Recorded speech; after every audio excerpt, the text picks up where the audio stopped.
Médecin enceinte sauve un milliardaire pendant son accouchement, sans savoir qu'il est le père de son enfant. Des cris résonnent dans une rue animée d'Atlanta. Un homme gît immobile sur l'asphalte brûlant, une mare de sang s'élargissant sous sa tête. Les gens crient, les klaxons retentissent. Quelqu'un hurle, il ne respire plus. Alors, une femme en blouse médicale fend la foule, le ventre rond, le visage ruisselant de sueur. « Laissez passer. Je suis médecin », crie-t-elle en se jetant à genoux. Ses mains se posent sur le torse de l'homme. 1, 2, 3, compression. Mais une douleur fulgurante lui traverse le ventre.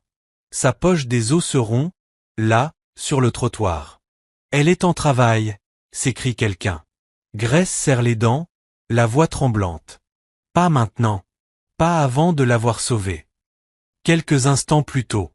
Le soleil déclinait sur Atlanta, traçant de longues bandes dorées sur Peachtree Street. La circulation était dense, les klaxons incessants, les pneus grinçaient, les voix impatientes résonnaient dans le battement du cœur de la ville.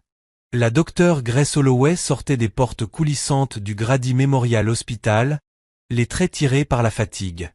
9 mois de grossesse la faisaient marcher plus lentement que d'habitude. Elle remit son badge en place sur sa blouse et inspira l'air lourd de l'été. « Encore une semaine », murmura-t-elle en caressant son ventre. Son fils donna un petit coup, comme pour lui répondre. De l'autre côté de la rue, Elia Carter, milliardaire de l'immobilier, venait de quitter une réunion caritative au centre-ville.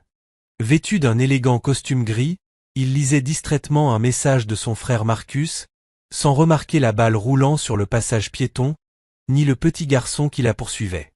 Elia leva la tête juste à temps pour voir l'enfant entrer dans la rue. Sans hésiter, il se mit à courir. Et attention! Les pneus hurlèrent. Une berline noire surgit de nulle part, trop tard pour freiner. L'impact projeta Elia sur la chaussée, son téléphone glissant hors de portée. Pendant une seconde suspendue, la ville sembla se figer. Grace entendit le fracas avant de voir la scène. Ses réflexes prirent le dessus. Elle lâcha son sac et se précipita dans la foule amassée autour de l'homme à terre. « Appelez le 911 » cria-t-elle en s'agenouillant. Son pouls était faible, sa respiration haletante, du sang coulait de sa tempe.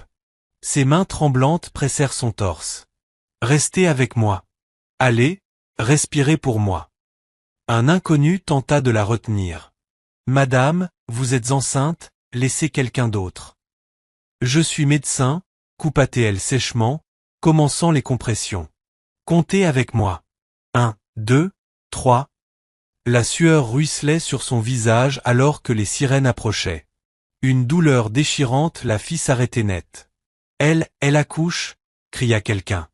Grace serra les dents. « Pas maintenant » siffla-t-elle, continuant les compressions. « Allez, battez-vous. » Une nouvelle contraction la plia, mais elle refusa d'abandonner. « Seigneur, je t'en supplie, ne le laisse pas mourir. » Enfin, un souffle.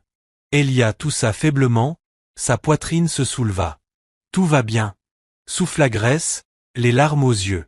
« Vous allez vous en sortir. » L'ambulance arriva, gyrophares allumés. Les secouristes accoururent. « On prend le relais, docteur. » Grace hocha la tête, épuisée. « Il a une hémorragie interne, gardez la pression ici, » murmura-t-elle avant de s'effondrer sur l'asphalte. « Madame, vous accouchez. On vous emmène aussi. » lança un ambulancier. Les 2 corps furent hissés sur des brancards, l'un inconscient, l'autre à bout de souffle. L'ambulance fusa à travers les rues encombrées d'Atlanta, sirène hurlante. À l'intérieur, la docteure Grace Holloway serrait les barres du brancard tandis qu'une nouvelle contraction la secouait. À côté d'elle, les secouristes tentaient de stabiliser l'homme qu'elle venait de sauver sans savoir qu'il changerait sa vie à jamais. « Sa tension chute » cria un secouriste, pressant sur la plaie d'Elia. « On le perd à nouveau. » Grace se redressa malgré la douleur. « Laissez-moi faire. Il saigne du flanc gauche. Pincez plus bas, pas plus haut. »« Docteur, vous êtes en plein travail, » protesta-t-il. Sa voix se fit dure, autoritaire. « Faites-le, sinon il mourra. » L'homme obéit. Le moniteur cardiaque se stabilisa, faible mais régulier. Grace retomba, haletante, les larmes se mêlant à la sueur. Seigneur, ne nous laisse pas mourir. L'ambulance entra dans la baie d'urgence du Grady Memorial. 2 brancards sortirent à la hâte, l'un couvert de sang, l'autre de liquide amniotique. Les médecins et infirmières s'activèrent. Dilaté à 9 cm, membrane rompue, cria une infirmière. Patient masculin, traumatisme contondant, perte de sang massive, annonça une autre. Sous les néons, la vision de Grace se brouilla. Maintenez la pression sur son flanc, ne le perdez pas, murmura-t-elle avant qu'une nouvelle contraction ne la terrasse. Le temps se dissout dans le chaos. Dans la salle de traumatologie, le cœur d'Elia ralentit à nouveau. Intubation, vite, hurla le chirurgien. Le sang remplissait les tubes d'aspiration tandis que les infirmiers s'activaient avec précision. De l'autre côté du couloir, Grace hurlait sous la douleur. Poussez, docteur Holloway. Poussez. Elle serra les dents. Dites-moi juste, il est vivant? Une infirmière hésita. Ils se battent pour lui. C'était suffisant. Grace agrippa les côtés du lit, rassembla ses dernières forces. Alors je me battrai aussi, murmura-t-elle. Son cri déchira la pièce brute, viscérale, héroïque suivie du son miraculeux d'un nouveau-né respirant pour la première fois. Une infirmière souleva le petit corps fragile, encore relié par le cordon ombilical. C'est un garçon. Grace sourit faiblement, les larmes coulant sur ses joues. Micah, il s'appelle Micah, souffla-t-elle avant de perdre connaissance. Des heures plus tard. Le calme retomba sur l'hôpital. Les machines bourdonnaient doucement. Grace se réveilla dans une chambre faiblement éclairée, une perfusion au bras, la douleur irradiant son corps. Sa première pensée ne fut pas pour elle-même. L'homme de l'accident, il est en vie, demanda-t-elle. L'infirmière hocha la tête. Il est encore dans un état critique, mais il a survécu à la chirurgie. Vous l'avez sauvé. Les lèvres de Grace tremblèrent. Un soulagement immense la submergea. Merci, Seigneur, murmura-t-elle. À travers la fenêtre, elle aperçut la lumière douce de la nurserie. Une infirmière berçait un minuscule bébé. Votre fils est fort, dit-elle. C'est un battant. Comme sa mère, répondit Grace dans un faible sourire. Ailleurs dans l'hôpital, un homme qu'elle ne connaissait pas encore reprenait son souffle grâce à elle. Et elle, grâce à lui. Dans une autre chambre, Elia Carter bougea légèrement sous l'anesthésie. Ses paupières battirent faiblement tandis que les machines bipaient à côté de lui. Pendant une seconde, entre rêve et conscience, il vit le visage d'une femme. Une peau brune luisante de sueur, des yeux emplis d'une détermination farouche. Il ne savait pas qui elle était, ni pourquoi sa voix résonnait encore dans son esprit. Mais au fond de lui, quelque chose murmura. Elle t'a sauvé pour une raison. Et pour la première fois depuis des années, Elia Carter pria. Le monde revint à Grace Holloway par fragments. Le bip régulier d'un moniteur, l'odeur antiseptique de l'air hospitalier. La douleur sourde au creux de son ventre. Quand elle ouvrit enfin les yeux, la lumière du jour filtrait à travers les stores, traçant des bandes dorées sur sa couverture. Pendant un instant, elle ne se souvint plus d'où elle était. Puis elle vit la perfusion dans son bras, le bracelet d'hôpital à son poignet.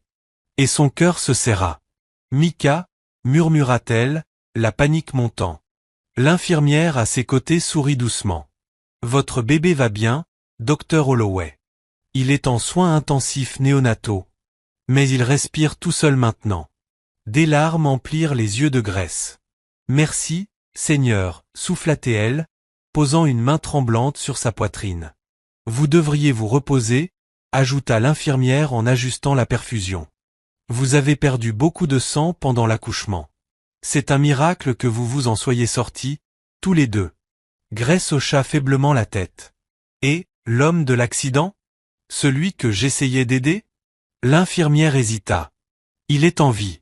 Dans un état critique, mais stable après la chirurgie. Grace laissa échapper un souffle tremblant de soulagement. Bien, murmura-t-elle, les yeux se fermant un instant. Quand elle les rouvrit, l'infirmière était partie. Le silence ne dura que quelques instants avant que des voix ne filtrent à travers le rideau. La famille de Monsieur Carter vient d'arriver, dit quelqu'un. Il demande de la discrétion à cet étage. Le cœur de Grace s'arrêta. Carter? Balbutia-t-elle. Non, ce n'est pas possible. Quelques secondes plus tard, sa meilleure amie Tasha entra en trombe, tenant un bouquet et un téléphone. Ma fille, tu es passée aux infos, s'exclama-t-elle, haletante. Tu as sauvé un homme en plein accouchement. Les gens t'appellent l'ange médecin d'Atlanta. Grace gémit doucement. Je ne veux pas être célèbre, Tasha. Je veux juste voir mon bébé. Tasha hésita, baissant la voix. Tu vas vouloir voir ça aussi. Elle lui tendit le téléphone. Le titre s'affichait en lettres capitales. Le milliardaire Elia Carter dans un état critique après un délit de fuite, sauvé par une docteure enceinte. L'estomac de Grace se serra. Elia Carter? Tasha hocha lentement la tête. Le même. Celui du gala de la Fondation Carter. Grace, c'est lui. La couleur quitta le visage de Grace. Son pouls s'emballa. Non, c'est impossible. Si, insista Tasha. C'est l'homme de cette nuit-là.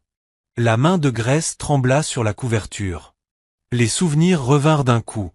Les lumières du gala, la danse lente. La tristesse silencieuse dans ses yeux. La manière dont il avait prononcé son prénom comme un secret. Cette nuit-là, celle qui avait tout changé. Et maintenant, il était là, vivant, grâce à elle. Mon Dieu, murmura Grace, s'enfonçant dans l'oreiller. Qu'est-ce que je suis censé faire? Dis-lui la vérité, dit doucement Tasha. Il mérite de savoir. Grace secoua la tête. Il ne peut pas. Pas maintenant.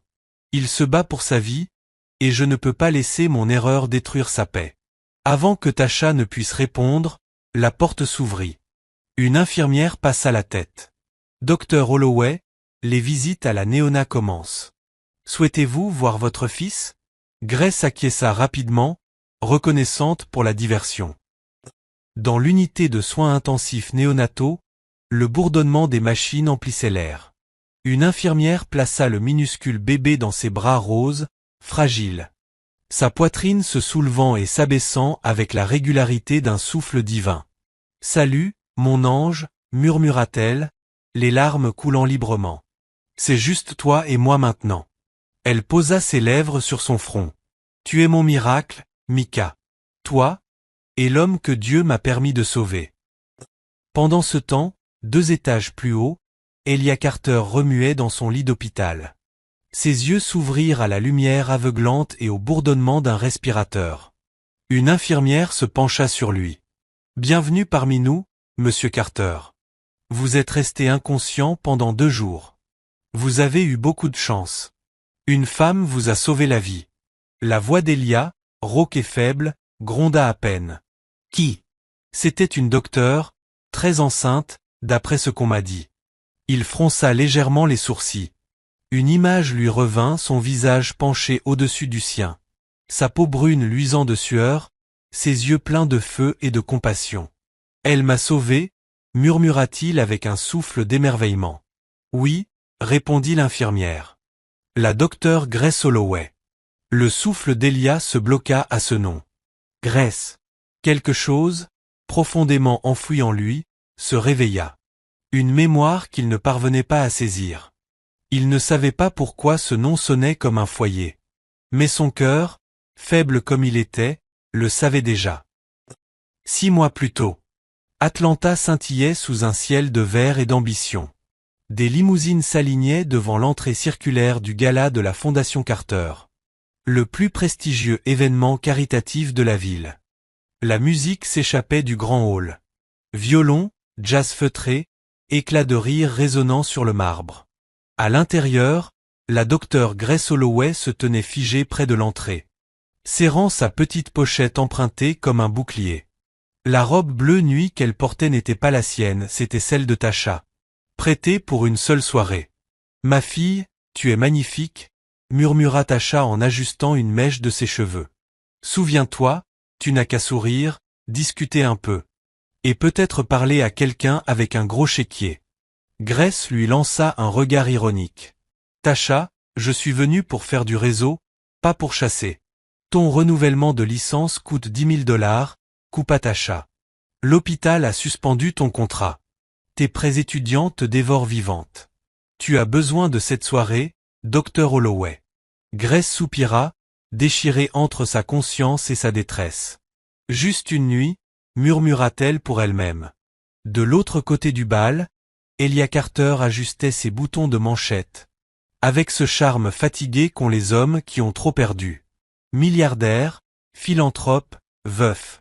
La ville le connaissait sous ces noms, mais ce soir, il se sentait vide. Il était là pour les apparences. Entouré de champagne, de politiques et de requins déguisés en bienfaiteurs. Monsieur Carter. Lança un membre du conseil. Vous devez être fier, affluence record cette année. Elia força un sourire poli.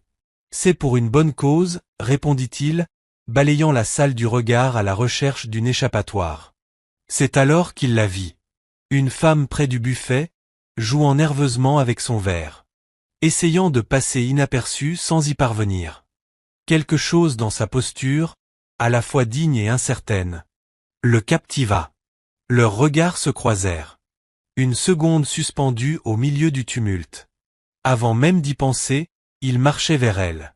On dirait que vous détestez ces soirées autant que moi, dit-il d'une voix grave et douce. Grace sursauta, puis esquissa un sourire. Si évident que ça? Je reconnais un prisonnier de gala à des kilomètres. Il sourit. Elia Carter.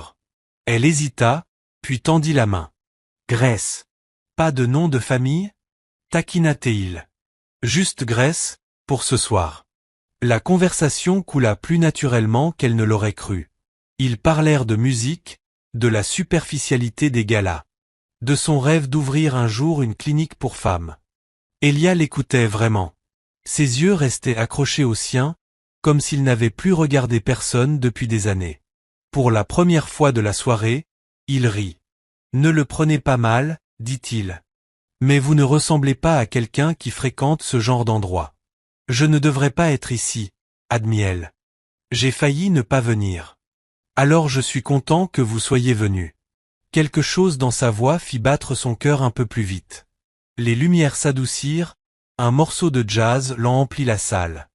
Les couples affluèrent sur la piste. Elia lui tendit la main. Dansez avec moi, juste Grace. Elle hésita, puis la prit. Son toucher était chaud, rassurant. Le monde autour d'eux sembla disparaître. Vous me faites tout oublier, murmura-t-il. Peut-être que c'est dangereux, répondit-elle à voix basse. Peut-être que c'est ce dont j'ai besoin. Des heures plus tard, les bouteilles étaient vides, les discours finis. Les lumières tamisées. Grace se tenait sur la terrasse de l'hôtel, regardant les lumières de la ville briller au loin. Elia la rejoignit doucement. Vous êtes différente, dit-il. Vrai. Elle se tourna vers lui. Et vous, vous êtes seule. Il ne nia pas. Il fit un pas vers elle. Peut-être qu'on n'a pas besoin de l'être, pas ce soir. L'air devint lourd, chargé d'un silence éloquent. Quand il l'embrassa, elle ne résista pas. C'était mal, mais cela ressemblait à une forme de miséricorde. Deux âmes brisées trouvant un peu de chaleur dans un monde froid. Plus tard, dans le silence de son pentouse, Grace murmura contre son torse. Juste une nuit.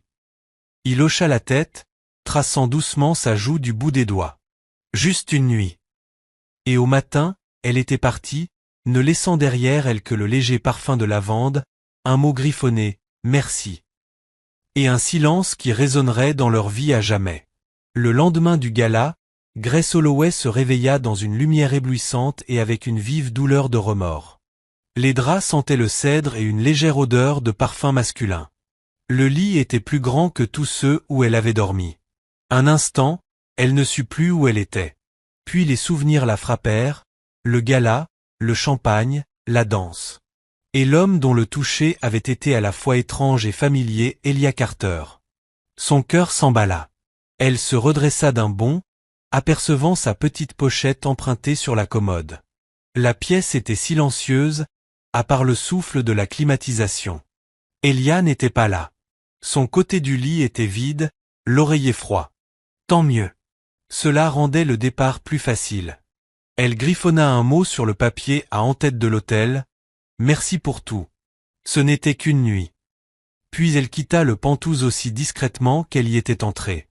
Dehors, Atlanta s'éveillait déjà, baignée de soleil, la lumière se reflétant sur les tours de verre et les capots de taxi.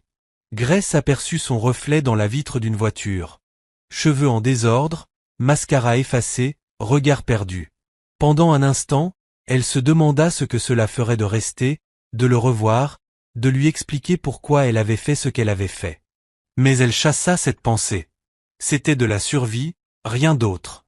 Un mois plus tard, elle se tenait dans sa minuscule salle de bain, fixant un test de grossesse. 2 lignes roses. Ses genoux fléchirent avant même que la vérité ne la frappe pleinement.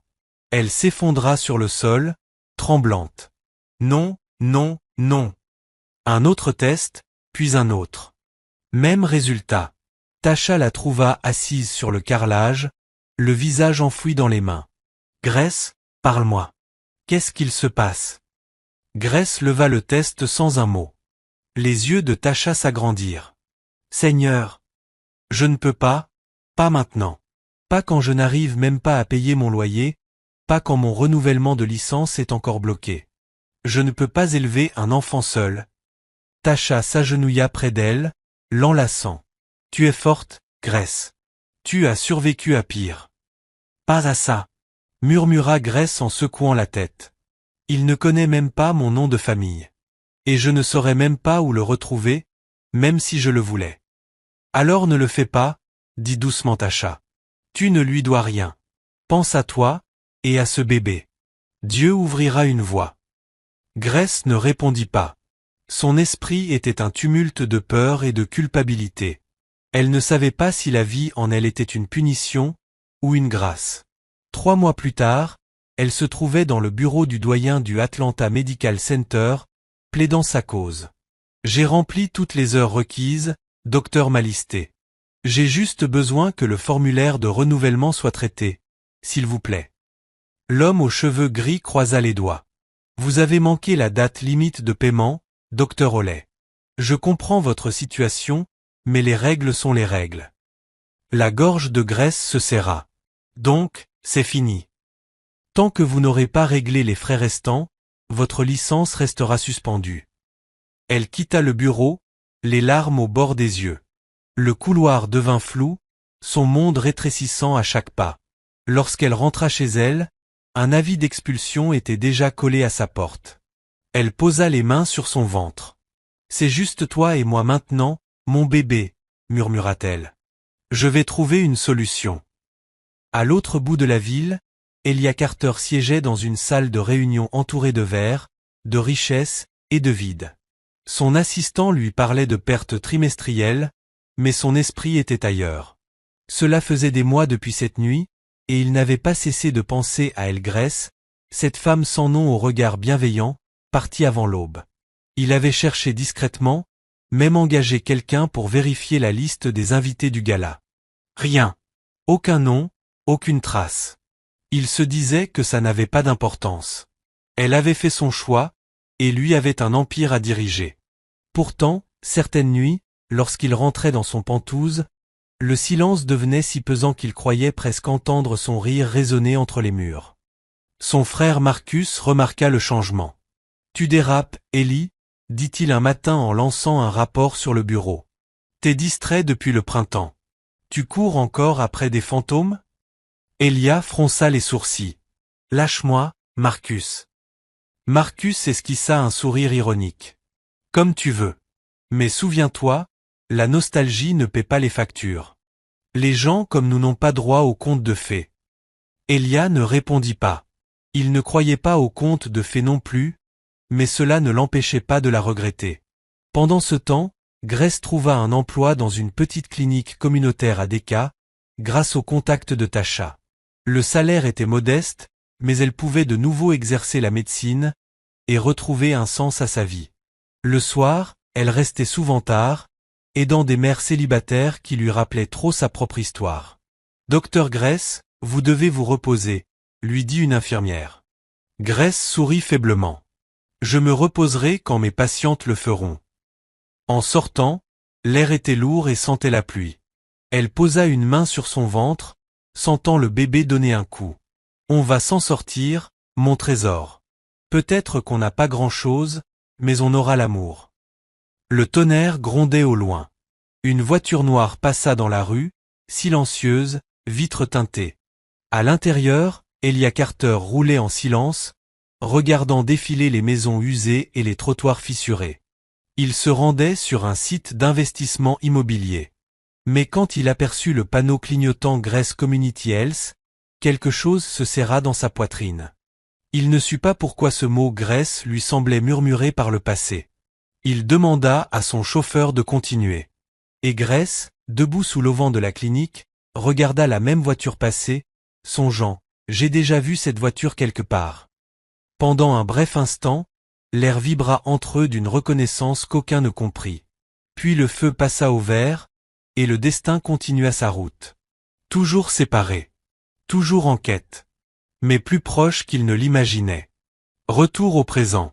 Le matin filtrait à travers les stores de l'hôpital Grady Memorial, illuminant les murs pâles et les couloirs silencieux. La tempête de la veille était passée, laissant une paix fragile derrière elle. Grace Oley se réveilla, le corps douloureux mais le cœur plus léger. Son petit garçon, Mika, était au service néonatal, stable et en bonne santé. Pour la première fois depuis des jours, elle pouvait respirer sans peur.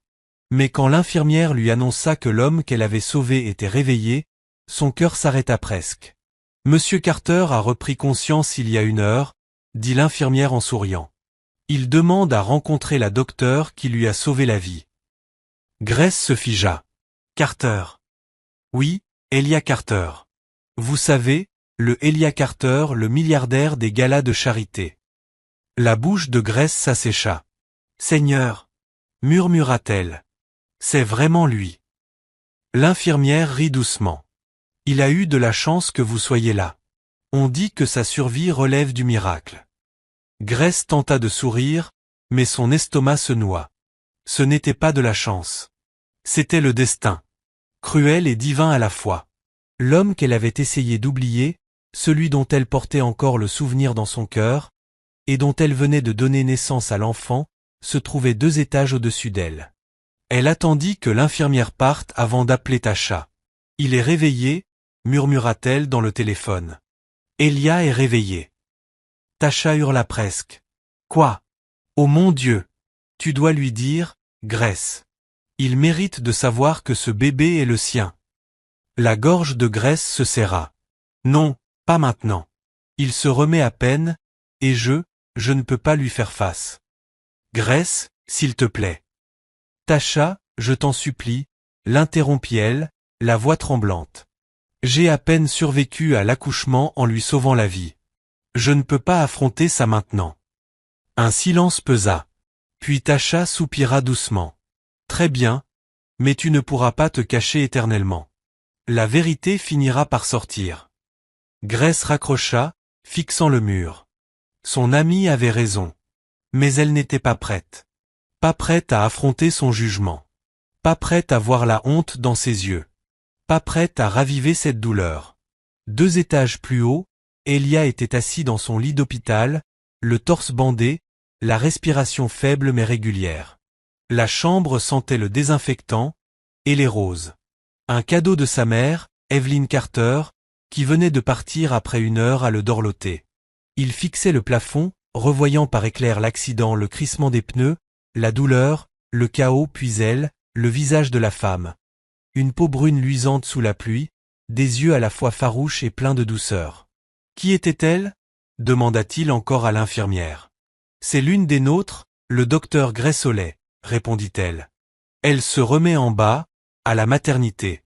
Elle a accouché la même nuit où elle vous a sauvé. » Elia cligna des yeux, stupéfait. « Elle a, quoi ? » « La femme la plus forte que j'ai jamais vue, » dit l'infirmière avec fierté. « Vous lui devez la vie, monsieur Carter. » Elia esquissa un léger sourire, une rare douceur brisant son expression habituellement fermée. Oui, je suppose que oui. Grace, elle, essayait de l'éviter. Pendant 2 jours, elle refusa chaque invitation à le rencontrer. Mais au 3e matin, le destin s'en mêla. Alors qu'elle revenait du service néonatal, une voix familière la figea. Docteur Hollet. Son cœur se serra. Lentement, elle se retourna. Elia se tenait à quelques pas, pâle et debout, soutenu par une infirmière. Même blessé et bandé, il dégageait cette même autorité calme, cette présence qui avait déjà fait battre son cœur des mois plus tôt. Un instant, aucun des deux ne parla. Puis les yeux d'Elia s'adoucirent. « Vous m'avez sauvé la vie. » Les lèvres de Grace s'entr'ouvrirent, mais aucun mot n'en sortit. « J'ai seulement fait ce que n'importe qui aurait fait. » Non, répondit-il doucement. Vous avez fait ce que personne d'autre n'aurait pu faire. Je me souviens de votre voix. Vous ne cessiez de dire « Ne meurs pas ». Grace ravala ses larmes. Je suis juste heureuse que vous soyez vivant. Il sourit légèrement. Vous étiez à la soirée de charité, il y a quelques mois, n'est-ce pas? Son cœur manqua un battement. J'assiste à beaucoup d'événements caritatifs, monsieur Carter. Il pencha la tête, la dévisageant. Je n'oublie jamais un visage. Grace força un sourire poli. Vous devriez vous reposer. Vous êtes encore en convalescence. Elle se détourna précipitamment, avant qu'il ne puisse poser d'autres questions. Mais sa voix la suivit dans le couloir. Grace, pourquoi ton nom me donne-t-il l'impression de le connaître depuis toujours? Ses pas hésitèrent, mais elle ne se retourna pas. Cette nuit-là, Grace était assise près de la fenêtre du service néonatal, observant Micah dormir, ses minuscules doigts enroulés autour des siens. Tu as ses yeux, murmura-t-elle, la voix tremblante. Seigneur, que suis-je censé faire? Un message arriva de Tasha. Tu ne peux pas fuir éternellement. Grace répondit. Juste un peu plus longtemps. De l'autre côté de l'hôpital, Elia, toujours éveillée, fixait le plafond. Sa mère entra discrètement, ses talons claquant sur le carrelage.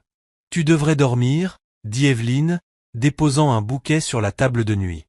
J'ai rencontré la docteure qui m'a sauvé, dit Elia doucement. Evelyn sourit. Alors tu as rencontré un ange.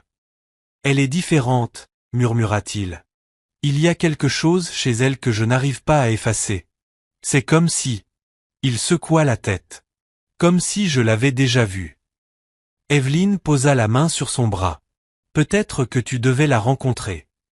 Le lendemain, Grace rangea ses affaires, prête à quitter l'hôpital. Elle jeta un dernier regard vers l'ascenseur qui menait aux étages supérieurs. Adieu, Elia, murmura-t-elle. Tu ne sauras jamais ce que tu représentes pour moi. Mais au moment où elle se retourna, les portes de l'ascenseur s'ouvrirent. Il était là, appuyé sur une canne, pâle mais déterminé, ses yeux accrochés aux siens. Tu n'allais quand même pas partir sans me dire au revoir, n'est-ce pas? Dit-il doucement. Grace se figea, le cœur battant à tout rompre. Monsieur Carter, vous devez vous reposer. Il fit un pas prudent vers elle. Alors dis-moi pourquoi j'ai l'impression que tu fuis. Sa voix se brisa. Parce que c'est vrai. Leurs regards se croisèrent, pleins de douleur, de passé et d'un lien plus profond encore. Avant qu'elle ne puisse répondre, une infirmière appela son nom. Le charme se rompit. Grace se détourna et s'éloigna, laissant Elia figée, plus convaincue que jamais que la femme qui lui avait sauvé la vie cachait bien plus qu'un secret. Les jours suivants à Grady Memorial passèrent dans un brouillard. Pour Elia Carter, c'était une nouvelle existence, une vie empruntée. Chaque fois qu'il fermait les yeux, il revoyait la pluie aveuglante, le choc, et la femme qu'il avait ramenée du bord de la mort. Ses mêmes yeux le hantaient encore. Il devait la retrouver. Derek, dit-il d'une voix ferme malgré sa faiblesse, découvre tout ce que tu peux sur le docteur Grace Hollet. Tu es sûr que c'est une bonne idée? Répondit son assistant. Tu viens juste de sortir de chirurgie. Laisse-la souffler un peu aussi. Elia serra la mâchoire. Elle cache quelque chose, je le sens. Ce n'était pas seulement de la compassion dans son regard. Derek soupira. D'accord, je ferai une recherche discrète. Et n'en parle surtout pas à ma famille, ajouta Elia. Surtout pas à ma mère. Pendant ce temps, Grace quittait la maternité.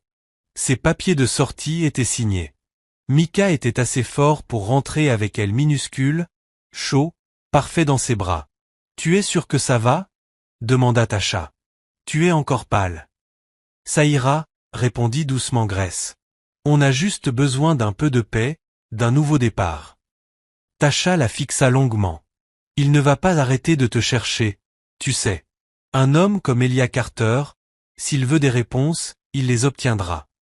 Le cœur de Grace se serra. Alors je dois m'assurer qu'il ne les trouve pas. Elle embrassa le front de son fils. On recommence à zéro, mon bébé. Juste toi et moi. Le soir venu, elles s'installèrent dans une petite maison de location du sud de la ville, 2 chambres, peinture écaillée, mais pleine de chaleur. Grace posa le berceau de Mika à côté de son lit et soupira pour la première fois depuis des jours.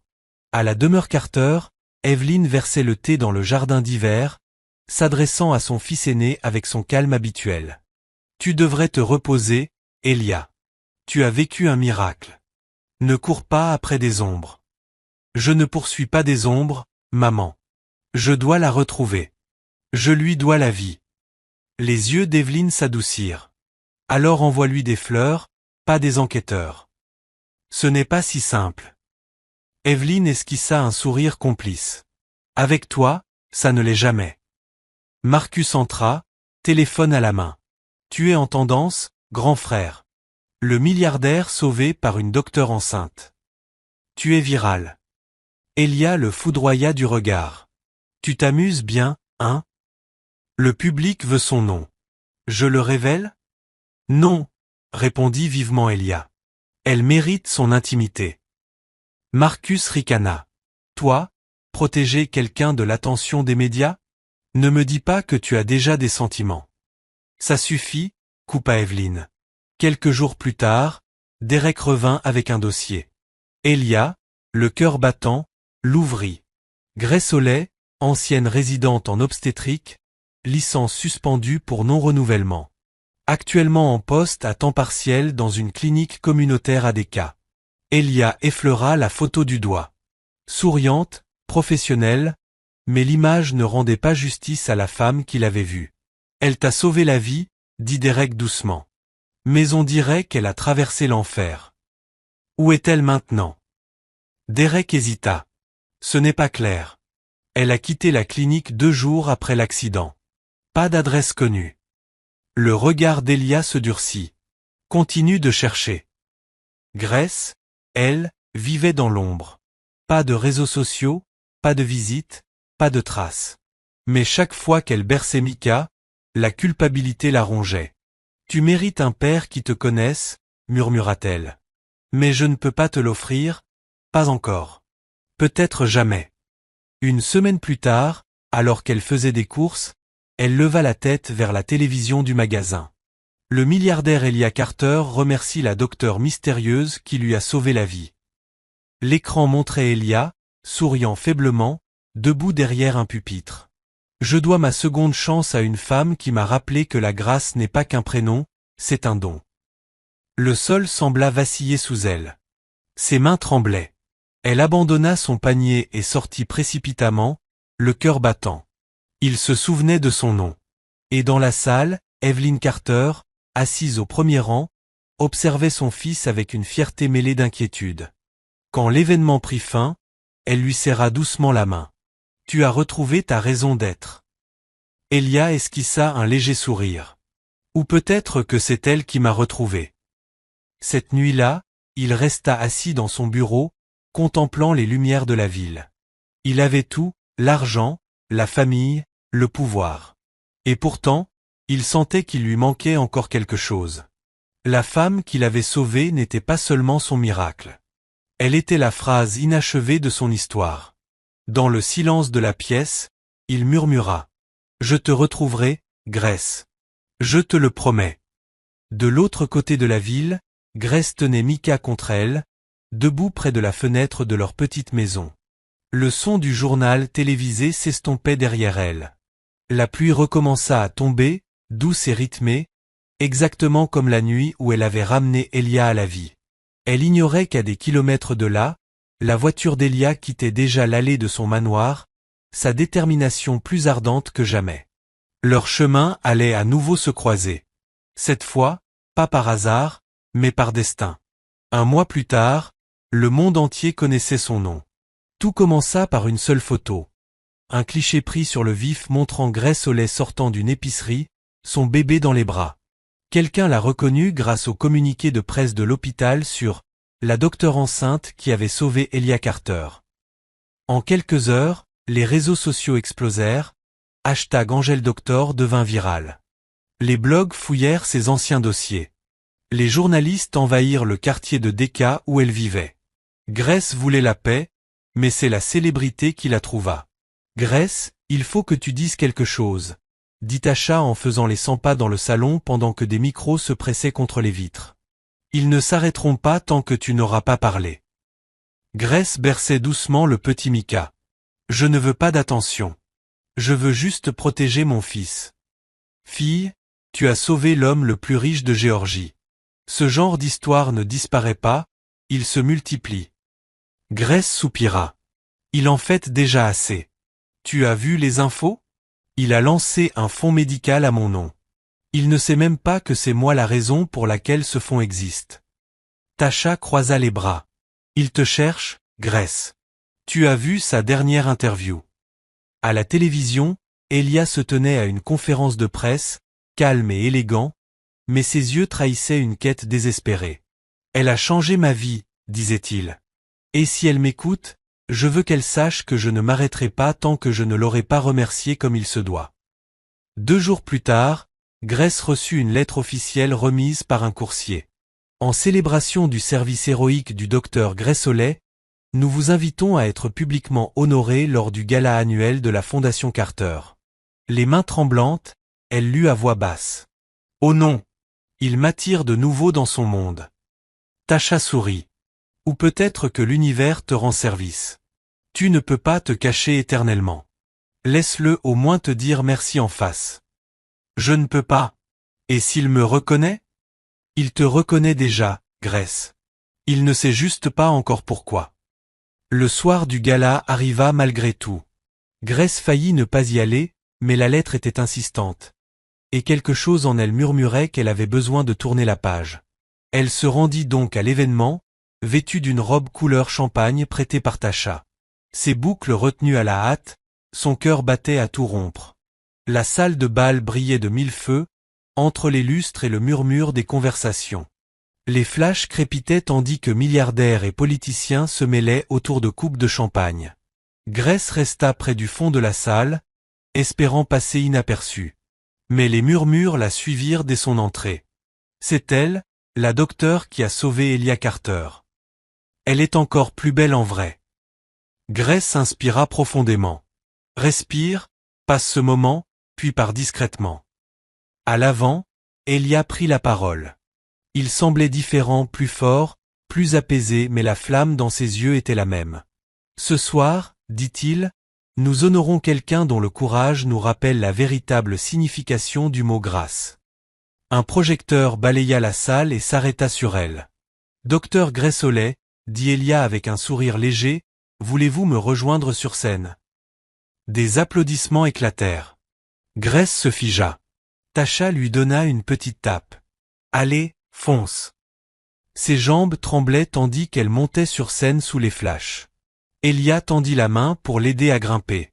Leurs doigts se touchèrent, le temps s'arrêta. Son souffle se coupa. Ses yeux à lui s'écarquillèrent, un éclair de reconnaissance. « Toi ?» murmura-t-il à peine.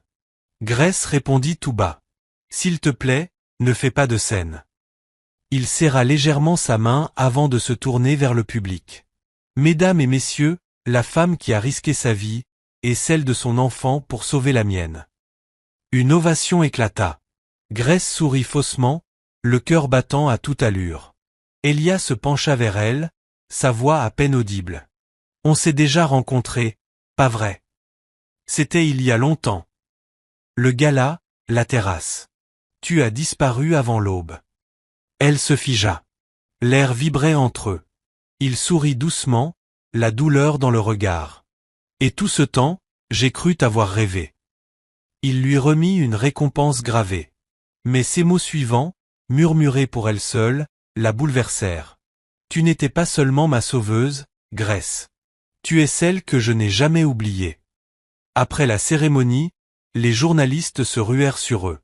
Elia la protégea d'un geste, la main dans son dos, l'entraînant dans un couloir isolé. « Pourquoi ne m'as-tu rien dit ?» demanda-t-il enfin. Les yeux de Grace se remplirent de larmes. « Parce que ça ne devait pas se passer ainsi. Tu as disparu. Pas de numéro, pas de nom. Je t'ai cherché. Je sais. » Sa voix se brisa. « Et pendant tout ce temps, tu avais un bébé. » Grace retint son souffle.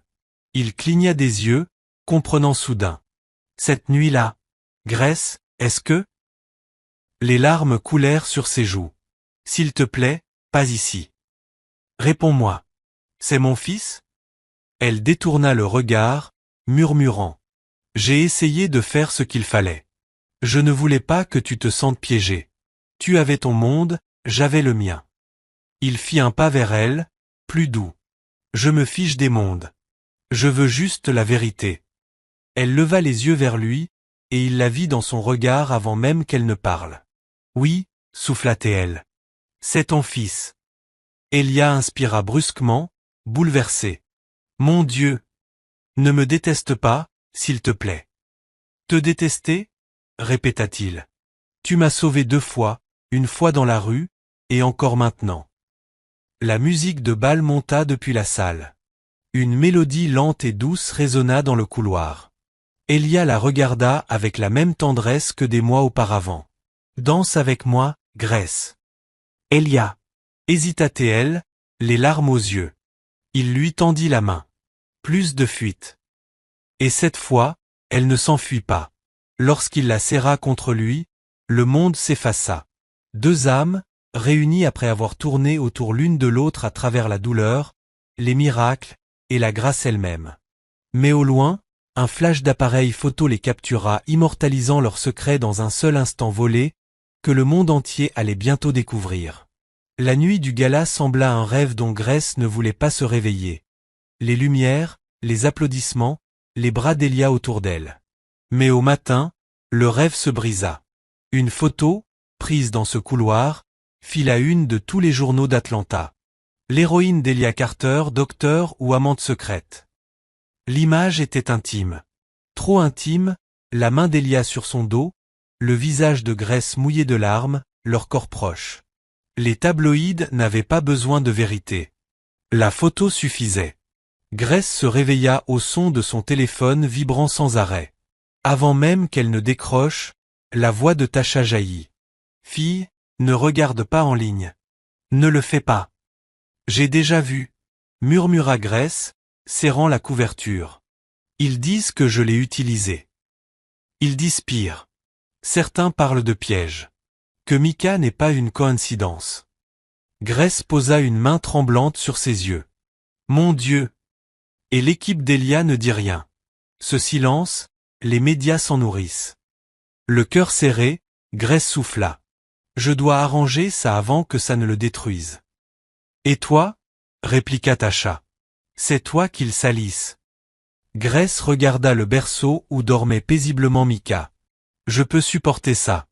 Mais je ne laisserai pas mon fils grandir en entendant le nom de son père couvert de honte. » Pendant ce temps, au manoir Carter, l'atmosphère était lourde.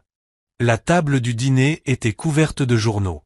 Evelyn Carter était assise à la tête de la table, les lèvres serrées tandis qu'elle parcourait le titre de l'article. « Elia, c'est inacceptable, » dit-elle d'une voix calme mais tranchante. « Ta vie privée est devenue un cirque public. » Elia se pencha en avant, les coudes sur les genoux, la fatigue gravée dans chaque ligne de son visage. « Ce n'est pas ce qu'ils disent, mère. »« Grace n'est pas. »« Pas quoi ?» l'interrompit Marcus, avachi avec son café. « Ta maîtresse d'un soir, ta sauveuse secrète ou la mère de ton enfant. Choisis, parce que le monde l'a déjà fait pour toi. » Evelyn lui lança un regard noir. « Assez. »« Non, il doit l'entendre, » répliqua Marcus, les yeux brillants de malice. Tu t'es caché des médias pendant des semaines, et soudain tu présentes cette femme sur scène. À quoi t'attendais-tu? Je n'ai rien planifié de tout ça. Explosa Elia, perdant son calme. Elle m'a sauvé la vie, Marcus. Ce n'est pas un scandale, c'est grâce à elle que je respire encore. Marcus eut un petit sourire moqueur. Et l'enfant, il respire grâce à quoi? Parce que cette photo ressemble plutôt à un portrait de famille. Elia se figea. Qu'est-ce que tu as dit? Marcus lança une grande enveloppe brune sur la table. Les médias creusent. Quelqu'un a divulgué des dossiers hospitaliers. Il y a un certificat de naissance, Ellie. Le bébé s'appelle Micah au lait. Aucun père indiqué, mais les dates. Il ne termina pas. Il n'en avait pas besoin.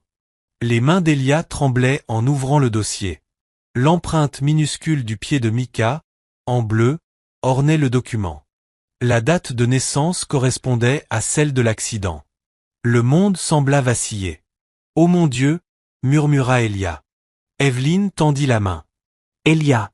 Il se leva brusquement, sa chaise raclant le sol de marbre. « Je dois la voir. Maintenant !» Le cœur de Grace manqua un battement lorsqu'elle entendit frapper à la porte. Elle l'ouvrit lentement. Elia se tenait là, dans la lumière grise du matin, vêtu d'un costume bleu marine qui ne cachait pas la douleur dans ses yeux. « On peut parler ?» demanda-t-il doucement. Grace hésita, puis s'écarta. À l'intérieur, Micah babillait dans son transat. Le regard d'Elia se posa sur lui. L'air sembla changer. Il s'avança, les genoux tremblants. « Il me ressemble ?» Sa voix se brisa. « C'est mon fils. » Grace ne répondit pas, elle n'en avait pas besoin. Des larmes emplirent les yeux d'Elia tandis qu'il s'agenouillait près du bébé. Micah leva les yeux vers lui, curieux, avant de lui sourire ce même sourire en coin qu'Elia voyait chaque matin dans le miroir. « J'ai tout raté » murmura-t-il. Son premier cri, son premier souffle. « Tu n'étais pas censé faire partie de tout ça » répondit Grace, la voix brisée. « Je ne voulais pas que ton monde nous dévore, lui et moi. »« Mon monde ?» répliqua-t-il, mêlant colère et chagrin. « Grace, notre enfant mérite de connaître son père. »« Et quel genre de père serait-ce » s'écria-t-elle. « Un milliardaire entouré de caméras, de procès et de ragots ? Je voulais qu'il soit en sécurité. Je voulais la paix. Une paix bâtie sur un mensonge. Ce n'était pas un mensonge. C'était de la survie. » Il fit un pas vers elle, plus doux maintenant. « Grace, je me fiche du monde. Qu'ils parlent, qu'ils inventent. Nous, on peut écrire notre propre histoire. » Grace détourna le regard, les larmes coulant sur ses joues. « Ce n'est pas si simple. » Il la retourna doucement vers lui. « Ça peut l'être. » Le silence s'installa. Puis Micah gazouilla, brisant l'instant. Elia sourit à travers ses larmes. « Il me reconnaît » murmura Grace. « Il t'a toujours reconnu, même avant que moi je l'admette » répondit-elle. Mais la paix fut de courte durée.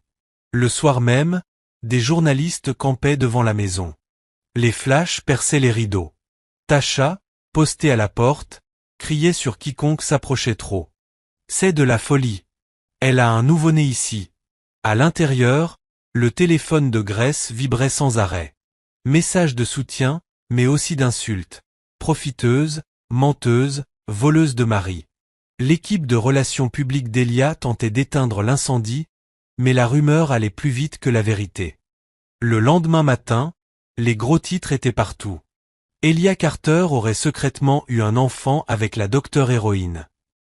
Le conseil d'administration de la Carter Foundation convoqua une réunion d'urgence. Les caméras encerclaient l'entrée. Evelyn accompagna son fils. « Ce n'est pas ta vie privée qui nous inquiète », déclara froidement un directeur. « Mais la confiance des donateurs est en jeu. » Evelyn redressa le menton. « Le caractère de mon fils parle plus fort que les rumeurs. » « Pas quand les rumeurs concernent un héritier illégitime », ricana un autre. Elia frappa du poing sur la table. « Surveillez vos mots. » Le silence tomba. Il redressa son costume, la voix ferme. « Vous voulez la vérité ? Très bien. Grace Oley est la personne la plus courageuse que j'ai jamais rencontrée. Elle m'a sauvé 2 fois. Et oui, Cet enfant est le mien. Je n'en aurai jamais honte. Des exclamations parcoururent la salle. Les caméras à l'extérieur captèrent chaque mot. Evelyne le regarda, partagée entre fierté et crainte. Tu viens de t'offrir les gros titres pour des mois. Elia sourit faiblement. Alors qu'ils écrivent sur l'amour, pour une fois. Quand Grace vit la conférence de presse, elle éclata en sanglots. Il l'avait choisi. Pas en secret, mais au grand jour. Ce soir-là, la sonnette retentit encore. Cette fois, Elia n'était pas seule. Evelyne se tenait à ses côtés, élégante, digne. Grace se figea. Evelyne sourit doucement. Je crois que des félicitations s'imposent. Puis-je entrer? Grace acquiesça timidement. Evelyne observa la petite maison. Son regard s'adoucit en voyant Micah endormie dans son berceau. Elle s'approcha, les yeux humides. Il a tes yeux, Elia, murmura-t-elle. Et la bouche têtue de mon mari. Grace eut la gorge serrée. Je n'ai jamais voulu vous le cacher. Evelyne esquissa un sourire. Je sais, ma chère. Ça se voit à la façon dont tu le regardes, et dont tu regardes mon fils. Grace posa les yeux sur Elia, remplis de chaleur et de douceur. Et maintenant? Demanda-t-elle. Il lui prit la main. Maintenant, on arrête de survivre. On commence à vivre. Les semaines passèrent. La tempête médiatique s'apaisa. Les titres changèrent, on parlait désormais de charité, de courage, de rédemption. Elia et Grace faisaient peu d'apparitions, mais toujours côte à côte fiers, sereins, sans honte. Micah devint le symbole silencieux d'autre chose, non pas d'un scandale, mais de l'espoir. Et un dimanche paisible, dans le jardin des Carter, Elia mit un genou à terre. Grace au lait, dit-il, la voix tremblante, tu m'as sauvé la vie, donné un fils, et montré ce que signifie vraiment la grâce. Laisse-moi passer ma vie à le mériter. Grace porta une main à sa bouche, les larmes aux yeux. Elia? Oui. Elle sourit à travers ses larmes. Tu as mis le temps. Ils se marièrent au printemps, non pas dans un grand hôtel, mais dans le petit jardin où leur fils avait fait ses premiers pas. L'hymne préféré de Simon Carter résonnait doucement. Tasha, radieuse, tenait le bouquet. Evelyne essuyait discrètement ses larmes. Marcus, toujours moqueur, leva son verre. Quand Elia embrassa sa femme sous la lumière du matin, il murmura contre ses lèvres. Tu n'as jamais été mon scandale. Tu étais mon miracle. Le soleil se glissait à travers les grandes vitres du manoir Carter, peignant de reflets dorés le sol de marbre. Pour la première fois depuis le début de tout cela, depuis cette nuit chaotique, l'hôpital, le scandale et la tempête. Grace Oley Carter se réveilla en paix. Et cette paix ne venait ni du luxe ni du confort, mais de la chaleur constante du bras d'Elia autour de sa taille, du rire de Micah dans la nurserie, et de la certitude que, peut-être, cette seconde chance était bien réelle. Mais la paix ne signifie pas que tout serait facile. Grace était assise à sa coiffeuse, brossant ses cheveux pendant qu'Elia, derrière elle, boutonnait ses poignets de chemise. Son reflet, élégant dans sa chemise bleu marine, calme mais concentré, lui rappela à quel point leur monde avait autrefois été éloigné. « Tu es sûr que ça te va, la visite de la presse aujourd'hui ?» demanda Elia. « Tu n'es pas obligé si c'est trop pour toi. » Grace croisa son regard dans le miroir. « Ça va. Je peux gérer quelques interviews. » Il fronça légèrement les sourcils. « Ce n'est pas juste quelques-unes. La Fondation Carter attire des sponsors, des médias, des caméras, et maintenant que tu es. Maintenant que je suis ta femme, termina-t-elle doucement. Elia esquissa un sourire et se pencha pour déposer un baiser sur son épaule. Tu t'en sortiras très bien. Tu sauvais déjà des vies avant que j'entre dans la tienne. Je sauvais des vies, oui, taquina-t-elle, mais je ne portais pas de talons à ce moment-là. Il rit. Tu t'y habitueras. Grace se tourna vers lui, posant une main sur son bras. Ne me laisse jamais m'y habituer. À la fin de la matinée, la maison bourdonnait d'activité. Des maquilleurs et des photographes remplissaient le salon. Des assistants installaient des éclairages doux et des décors fleuris pour un reportage intitulé « Une journée dans la vie du couple préféré d'Atlanta ». Grace s'efforçait de sourire, répondant poliment aux questions sur la maternité et son nouveau rôle au sein de l'initiative médicale de la Fondation Carter. Comment vivez-vous la transition entre votre rôle de médecin communautaire et celui de personnalité publique? Demanda une journaliste. Grace rit doucement. C'est différent, mais ma mission reste la même. Je veux toujours aider les femmes et les enfants à obtenir les soins qu'ils méritent. La seule différence, c'est que ma voix porte un peu plus loin désormais. Assis à côté d'elle, Elia ajouta. C'est elle la raison pour laquelle le programme médical de la Fondation existe. Moi, je ne fais que signer les chèques. La salle éclata de rire, et pendant un instant, tout parut léger. Jusqu'à ce qu'une autre journaliste se penche en avant. Dr Carter, il y a des rumeurs selon lesquelles la suspension de votre licence médicale était liée à des difficultés financières. Que répondez-vous à cela? La question tomba comme une gifle. Grace cligna des yeux, puis afficha un sourire poli. Oui, j'ai eu des difficultés. Je ne le nie pas. Mais je crois qu'aucun médecin ne devrait perdre le droit d'exercer à cause de l'argent. C'est pour cela qu'Elia et moi élargissons notre programme de bourse pour aider ceux qui sont passés par là, comme moi.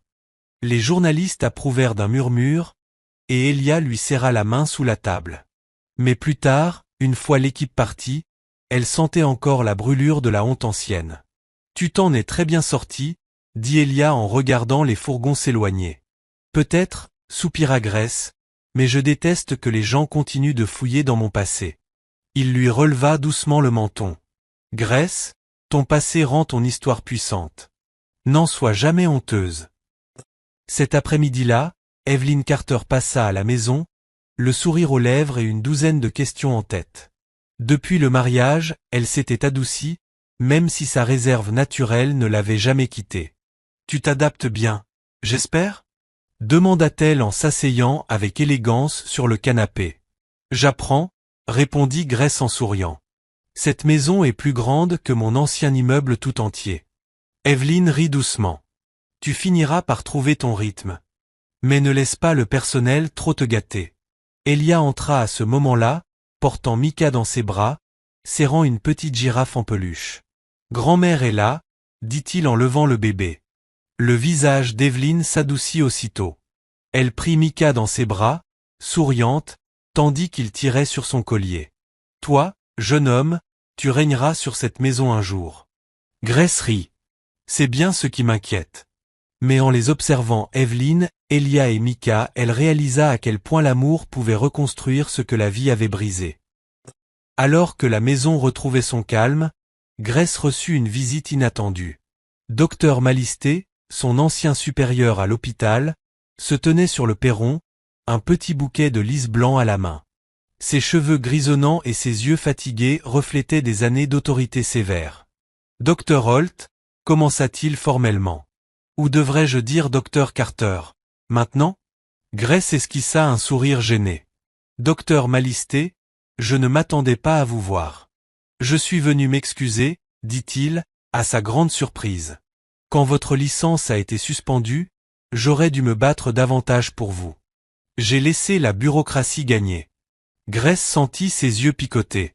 Vous ne me devez rien, monsieur. Si, je vous dois beaucoup, répondit-il fermement. Ce que vous avez accompli pour monsieur Carter, pour vous-même a inspiré de jeunes médecins. Vous nous avez rappelé pourquoi nous avons choisi ce métier. Les larmes montèrent aux yeux de Grace. Merci. Et pour ce que ça vaut, ajouta-t-il avec un sourire, le conseil médical a réexaminé votre dossier. Votre licence complète est rétablie. Grace resta bouche bée. Quoi? Vraiment? Vous êtes officiellement la docteure Grace Carter à nouveau. Fini, la bénévole communautaire. Elle porta une main à sa bouche, riant et pleurant à la fois. Merci, docteur Malisté. Vraiment. Plus tard dans la nuit, Elia se tenait seule dans son bureau, contemplant les jardins baignés de lune. Les derniers mois avaient été magnifiques, mais fragiles. Le public murmurait encore sur leur mariage. Certains disaient qu'il l'avait épousée par culpabilité, d'autres qu'elle l'avait fait pour la sécurité. Il savait que tout cela était faux, mais les mots peuvent blesser, même lorsqu'ils sont mensongers. Ariana, si tu lis cette lettre, cela signifie que je n'ai pas eu la chance de te le dire en face. Je t'ai fait du tort. J'ai pris tes enfants parce que je croyais que le monde ne pardonnerait jamais à ma fille d'aimer un homme qu'il ne verrait jamais comme suffisant. Mais la vérité, c'est que Marcus Coleman était tout ce que je n'étais pas. Courageux, honnête, bon. Je le vois maintenant. Prends soin de lui. Il saura garder ton cœur en sécurité, comme je n'ai jamais su le faire. Papa. Ariana serra la lettre contre sa poitrine, les larmes coulant sur ses joues. Ce n'était pas une absolution, mais c'était quelque chose, une offrande de paix de la part d'un homme qui avait bâti toute sa vie sur le contrôle. Quand Marcus revint du garage, elle lui tendit la lettre sans dire un mot. Il la lut en silence, puis la replia soigneusement et la remit dans l'enveloppe. Il a enfin compris, murmura Marcus. Il en aura mis du temps. Ariana hocha la tête. Trop fier pour aimer, hein? Peut-être que c'est sa façon de dire qu'il est désolé. Marcus effleura sa main. Alors pardonnons-lui ensemble. On ne peut pas élever nos garçons dans la colère du passé. Ariana sourit à travers ses larmes. Tu trouves toujours les bons mots. 2 semaines plus tard, la ville célébrait sa foire annuelle de Riverban. Des tentes colorées bordaient les rues, la musique résonnait de partout, et l'air sentait le sucre et les gâteaux frits. Les Coleman, désormais traversaient la foire comme s'ils y avaient toujours appartenu. Marcus portait Malik sur ses épaules, Ariana tenait Reggie par la main, tandis que Zion courait en avant, remportant un ours en peluche au jeu des anneaux. Photo de famille, cria Reggie en agitant la main vers le photographe. Marcus gémit avec un sourire. Oh non, vous savez bien que je ne suis pas photogénique. Ariana rit. Tu es parfait comme tu es. Allez, souris avant que je commence à poser toute seule. L'appareil cliqua. La photo captura bien plus que des visages, elle saisit un miracle en mouvement. Une famille reconstruite par le pardon et la foi. Plus tard dans la soirée, alors que le soleil disparaissait derrière les collines, une journaliste locale s'approcha. Monsieur et Madame Coleman, commença-t-elle. Ariana rougit au mot Madame, mais ne la corrigea pas. Votre histoire est devenue une inspiration pour beaucoup ici. Du drame à la réunion, c'est une bénédiction. Quel message voudriez-vous transmettre à ceux qui traversent une perte? Marcus réfléchit un instant. Je leur dirai de ne pas laisser la douleur écrire le dernier chapitre. Si vous tenez bon, l'amour finit toujours par retrouver le chemin de la maison. Ariana ajouta doucement. Et le pardon n'est pas une faiblesse, c'est une liberté. Nous avons trouvé la nôtre dans la même rivière qui avait presque tout emporté. La journaliste sourit. C'est magnifique. Merci à vous. Ce soir-là, une fois les enfants endormis, Marcus et Ariana s'assirent à nouveau sous les étoiles, leur petit rituel désormais. La balançoire grinçait doucement, accompagnée par le chant des grillons. Tu penses parfois à ce qui vient après, Harry? Demanda Marcus d'une voix calme. Après? Que veux-tu dire? Je veux dire, nous. Son cœur s'emballa. Nous? Il hocha la tête. On a traversé la tempête, et on s'en est sorti. Toi et les garçons, vous êtes ma famille. Je ne peux plus imaginer ma vie sans vous. Les yeux d'Ariana s'adoucirent. Tu n'as pas besoin de l'imaginer. Il sourit, fouillant dans sa poche. Tant mieux, parce que j'espérais que tu rendes tout ça officiel. Sa respiration se coupa en voyant la petite boîte de velours. Marcus, ce n'est rien de luxueux, dit-il vite. Pas de diamants gros comme Atlanta. Mais c'est vrai. C'est nous.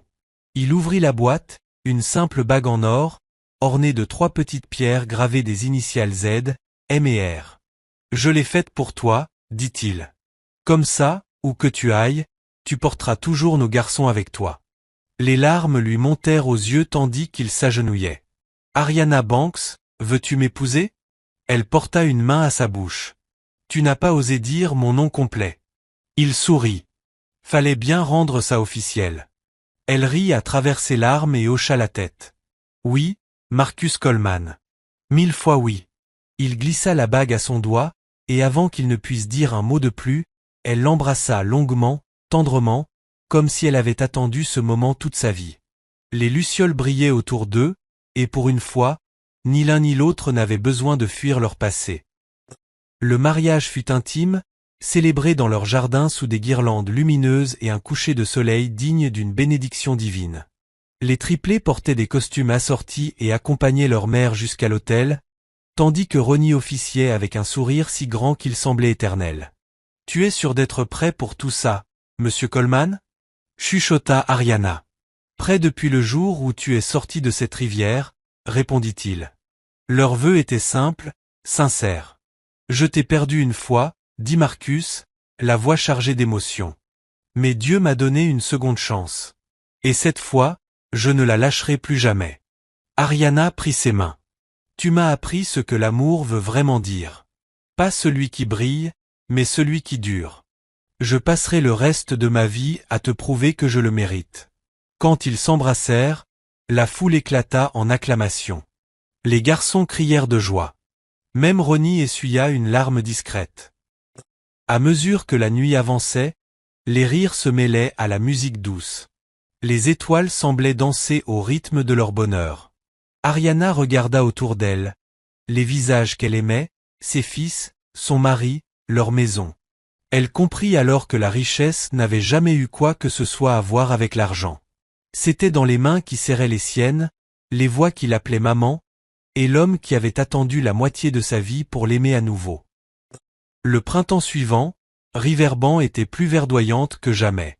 Les triplés avaient grandi, toujours bruyants, toujours en train de se chamailler pour tout du basket-ball au corvée. Ariana et Marcus avaient ouvert un petit centre communautaire, le River Hope Center, offrant bourse et mentorat aux jeunes défavorisés. Le projet était financé par l'héritage d'Ariana de l'argent qu'elle avait juré de ne plus jamais laisser dormir. Lors de l'inauguration, elle déclara devant la foule. « J'ai longtemps cru que réussir signifiait construire des murs autour de son cœur. Mais la vérité, c'est qu'il faut les abattre et laisser l'amour entrer. Ce centre est pour chaque enfant à qui l'on a dit qu'il n'était pas assez bien. Parce que vous l'êtes. Vous l'avez toujours été. » Marcus se tenait à ses côtés, la fierté visible sur son visage. Quand les applaudissements cessèrent, Malik tira sur sa main. « Maman, on fera une statue de toi un jour. » Elle rit. « Commençons déjà par de bonnes notes, d'accord ?» Ce soir-là, ils retournèrent au bord de la rivière qui avait failli tout leur prendre. Ariana murmura. « C'est fou, que ce qui a presque causé ma noyade soit devenu la raison pour laquelle j'ai appris à respirer. » Marcus passa un bras autour de ses épaules. « C'est ça, la vie, ma belle. Parfois, la tempête, c'est juste le Seigneur qui fait de la place pour l'arc-en-ciel. » Elle sourit, la tête posée sur sa poitrine, tandis que le courant brillait sous la lune. Derrière eux, les triplés lançaient des cailloux sur l'eau. Chaque ricochet semblait promettre un avenir bâti non sur la peur ou la richesse, mais sur la foi, l'amour et les liens indestructibles de la famille. Et tandis que la rivière murmurait sa chanson éternelle, Ariana sut une chose avec certitude. Peu importe où la vie les mènerait, ils étaient déjà rentrés à la maison. L'été enveloppait Riverban d'une chaleur épaisse, bourdonnante de cigales et parfumée de chèvrefeuille. La maison des Coleman, autrefois symbole de chagrin, vibrait désormais de vie. Ariana, pieds nus dans la cuisine, riait pendant que les triplés se poursuivaient autour de la table avec des pistolets à eau.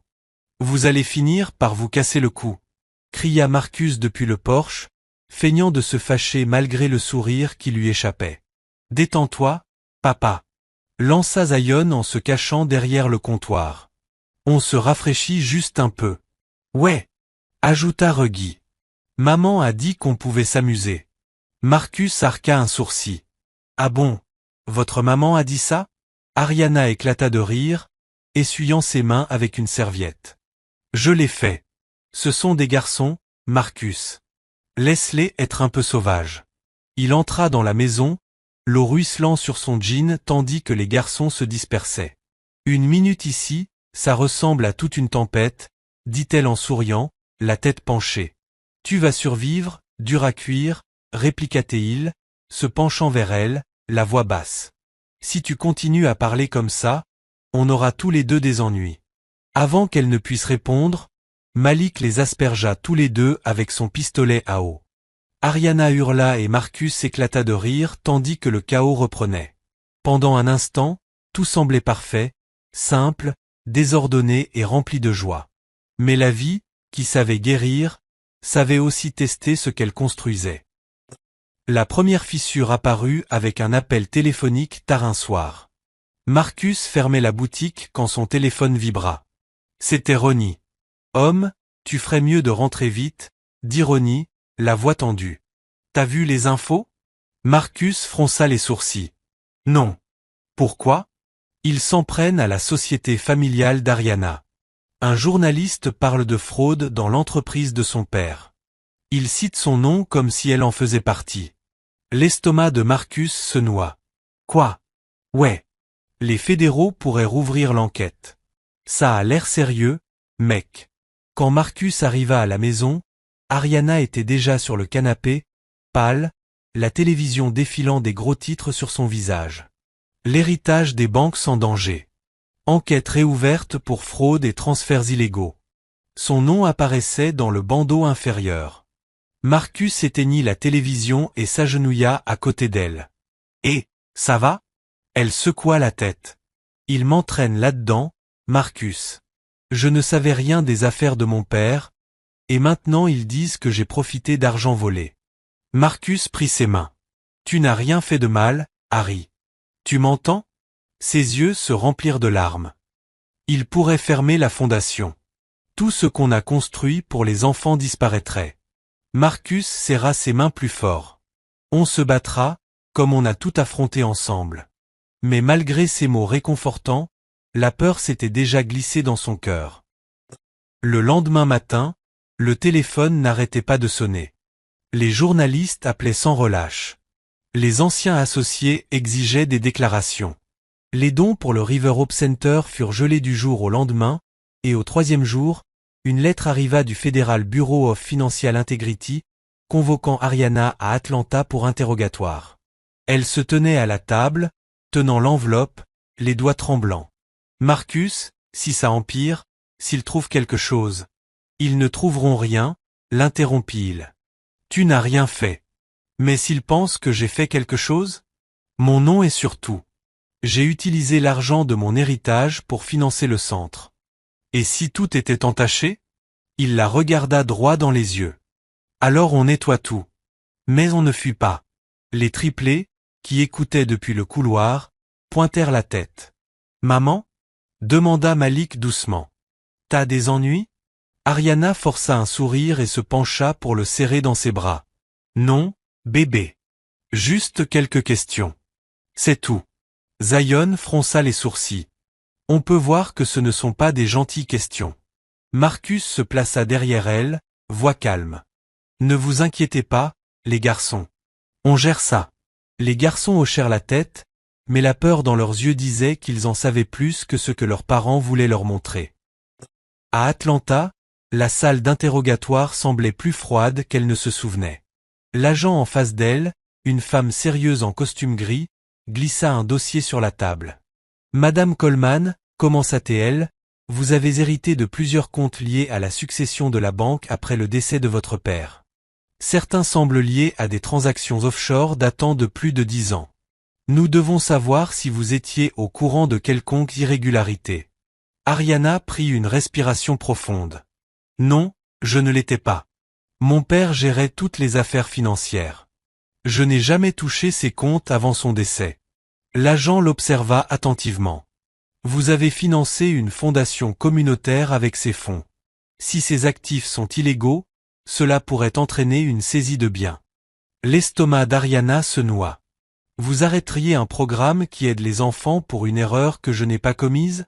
Nous ne décidons pas sur l'émotion, madame, répondit l'agent calmement. Nous suivons les preuves. » Quand tout fut terminé, Ariana sortit, le cœur vide. La skyline d'Atlanta brillait derrière elle comme milieu jugeant. Elle appela Marcus dès qu'elle monta dans la voiture. « Ils ne s'en prennent pas à moi, dit-elle doucement. Ils s'en prennent au nom de mon père. Mais c'est moi qui dois le porter. » La voix de Marcus sortit, calme et assurée. « Alors changeons ensemble ce que ce nom signifie. » À Riverbank, la tension monta.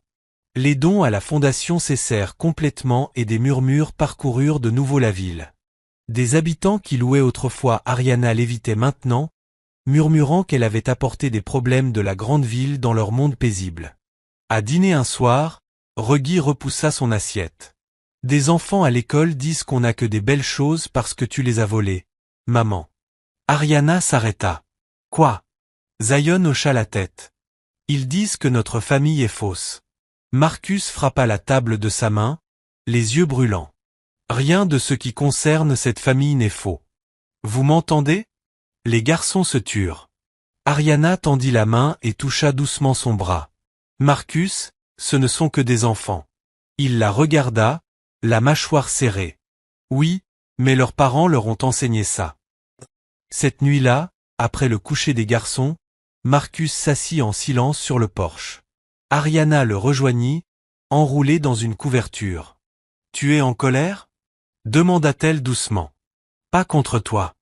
Je déteste juste te voir blâmer pour quelque chose que tu n'as pas fait. Elle se colla à lui. Peut-être que c'est comme ça que l'univers s'assure qu'on reste fort. Il nous teste quand le calme devient trop facile. Marcus ricana amèrement. Toi et tes leçons de vie, quelqu'un doit empêcher ta foi de rouiller. Elle le taquina. Elle tient grâce à moi. Il sourit faiblement. Elle tient grâce à toi. Un mois plus tard, l'enquête tourna en leur faveur. Un lanceur d'alerte de l'ancienne entreprise de Jameson Banks confirma qu'Ariana n'avait aucun lien avec les transferts illégaux. Les gros titres du matin annoncèrent Famille Banks blanchie. Fraude liée à d'anciens dirigeants. Quand le reportage passa, Ariana laissa tomber la spatule qu'elle tenait et se couvrit le visage, les larmes coulant librement. Marcus la prit dans ses bras, la tournant dans la cuisine. Je te l'avais dit qu'on gagnerait. Les garçons déboulèrent quelques instants plus tard. Maman, c'est à la télé. Tu es libre. Ils se jetèrent autour d'elle, mêlant rire et larmes. Ariana leva les yeux vers Marcus à travers la flaque de larmes. On va vraiment bien? On a toujours été bien. Le monde rattrape juste son retard. Ce week-end-là, le River Hope Center rouvrit avec plus de bénévoles que jamais. Ceux qui les avaient tourné le dos se pressaient maintenant pour aider, portant des boîtes, des outils et de la nourriture. Lors de la cérémonie, Ariana se tint sur la petite scène, aux côtés de Marcus et des triplés. Sa voix traversa la foule, ferme et assurée. J'ai appris quelque chose. La vérité ne rugit pas toujours. Elle perdure. Et la famille n'est pas seulement celle qui partage ton sang. C'est celle qui reste quand le monde se détourne. Des applaudissements parcoururent le terrain. Après que la foule se fut dispersée, Marcus s'approcha par derrière et entoura sa taille de ses bras. Tu as été formidable, Madame Coleman. Elle se retourna et sourit. Nous avons été formidables, Monsieur Coleman. Il l'embrassa sur le front. On dirait qu'on a enfin trouvé la paix. Elle regarda l'horizon où le coucher de soleil peignait le ciel en or. Peut-être. Mais la paix n'est pas l'immobilité. C'est la force qui continue de tenir. Marcus hocha la tête. Alors continuons de tenir. Alors que la lumière du soir baignait la famille d'une lueur ambrée, le vent frissonna dans les arbres, un murmure de tout ce qu'ils avaient survécu, perdu et reconstruit. Pour les Coleman, la tempête était passée, mais l'amour qu'elle avait forgé était là pour rester. Et dans ce moment silencieux et indestructible, ils savaient que demain leur appartiendrait toujours. Le matin arriva avec l'odeur des pancakes et la musique gospel jouant à la radio. La maison était de nouveau vivante, comme elle l'était toujours les samedis. Ariana fredonnait en retournant les pancakes, portant l'ancienne chemise de Marcus par-dessus son short de pyjama. Les triplés, Malik, Reggie et Zion, n'étaient plus les petits garçons qui s'agrippaient autrefois à sa robe. Ils avaient maintenant 17 ans, grands, confiants, chacun portant un rêve différent. « Maman, tu peux signer mon autorisation ?» demanda Reggie en agitant un papier plié tout en s'asseyant sur le tabouret du comptoir. L'entraîneur a dit que si je ne le ramène pas aujourd'hui, je ne pourrai pas jouer les finales régionales. Finale? Sourit Ariana. Tu fais ça sonner comme la NBA. C'est la porte d'entrée vers la NBA, répondit Reggie en souriant. Malik grogna. Arrête de te mentir à toi-même. Tu rates plus de tirs que Zion ne rate de couvre-feu. Zion lui lança un raisin. C'est faux. Moi, je ne sors même pas comme ça. Marcus entra dans la cuisine, tasse de café à la main. Ne commencez pas à vous battre avant le petit déjeuner. Ils ne se battent pas, dit Ariana. Ils manifestent. Marcus sourit. Manifester quoi? Le chaos? Elle esquissa un sourire. Des rêves, Marcus. C'est pour ça qu'on les a élevés. Il lui embrassa le front avant de s'asseoir. Alors j'espère qu'un de ses rêves inclut de rembourser cette hypothèque. Les garçons rirent, mais sous l'humour se cachait une vérité. La vie restait bien réelle. Phil continuait de passer. Et même s'il n'était pas pauvre, Marcus et Ariana travaillaient dur pour tout faire tourner. La fondation continuait de croître, mais le succès venait avec de nouvelles responsabilités, de nouveaux regards et de nouvelles décisions à prendre. Plus tard dans la journée, la famille se rassembla devant le River Hope Center pour son 3e anniversaire. Le bâtiment avait été agrandi, une nouvelle aile pour les activités périscolaires et un atelier pour les adolescents apprenant un métier. Les bénévoles installaient des stands tandis que les enfants couraient sur le terrain. Alors qu'Ariana vérifiait la logistique, un SUV noir s'arrêta, et un homme en costume élégant en descendit, suivi d'une équipe de tournage. Madame Coleman, appela-t-il. Darius Lane, Channel 7 News. Le sourire d'Ariana se figea. Monsieur Lane, à quoi devons-nous le plaisir? Il tendit une poignée ferme. Nous faisons un suivi sur votre fondation, son développement, votre histoire.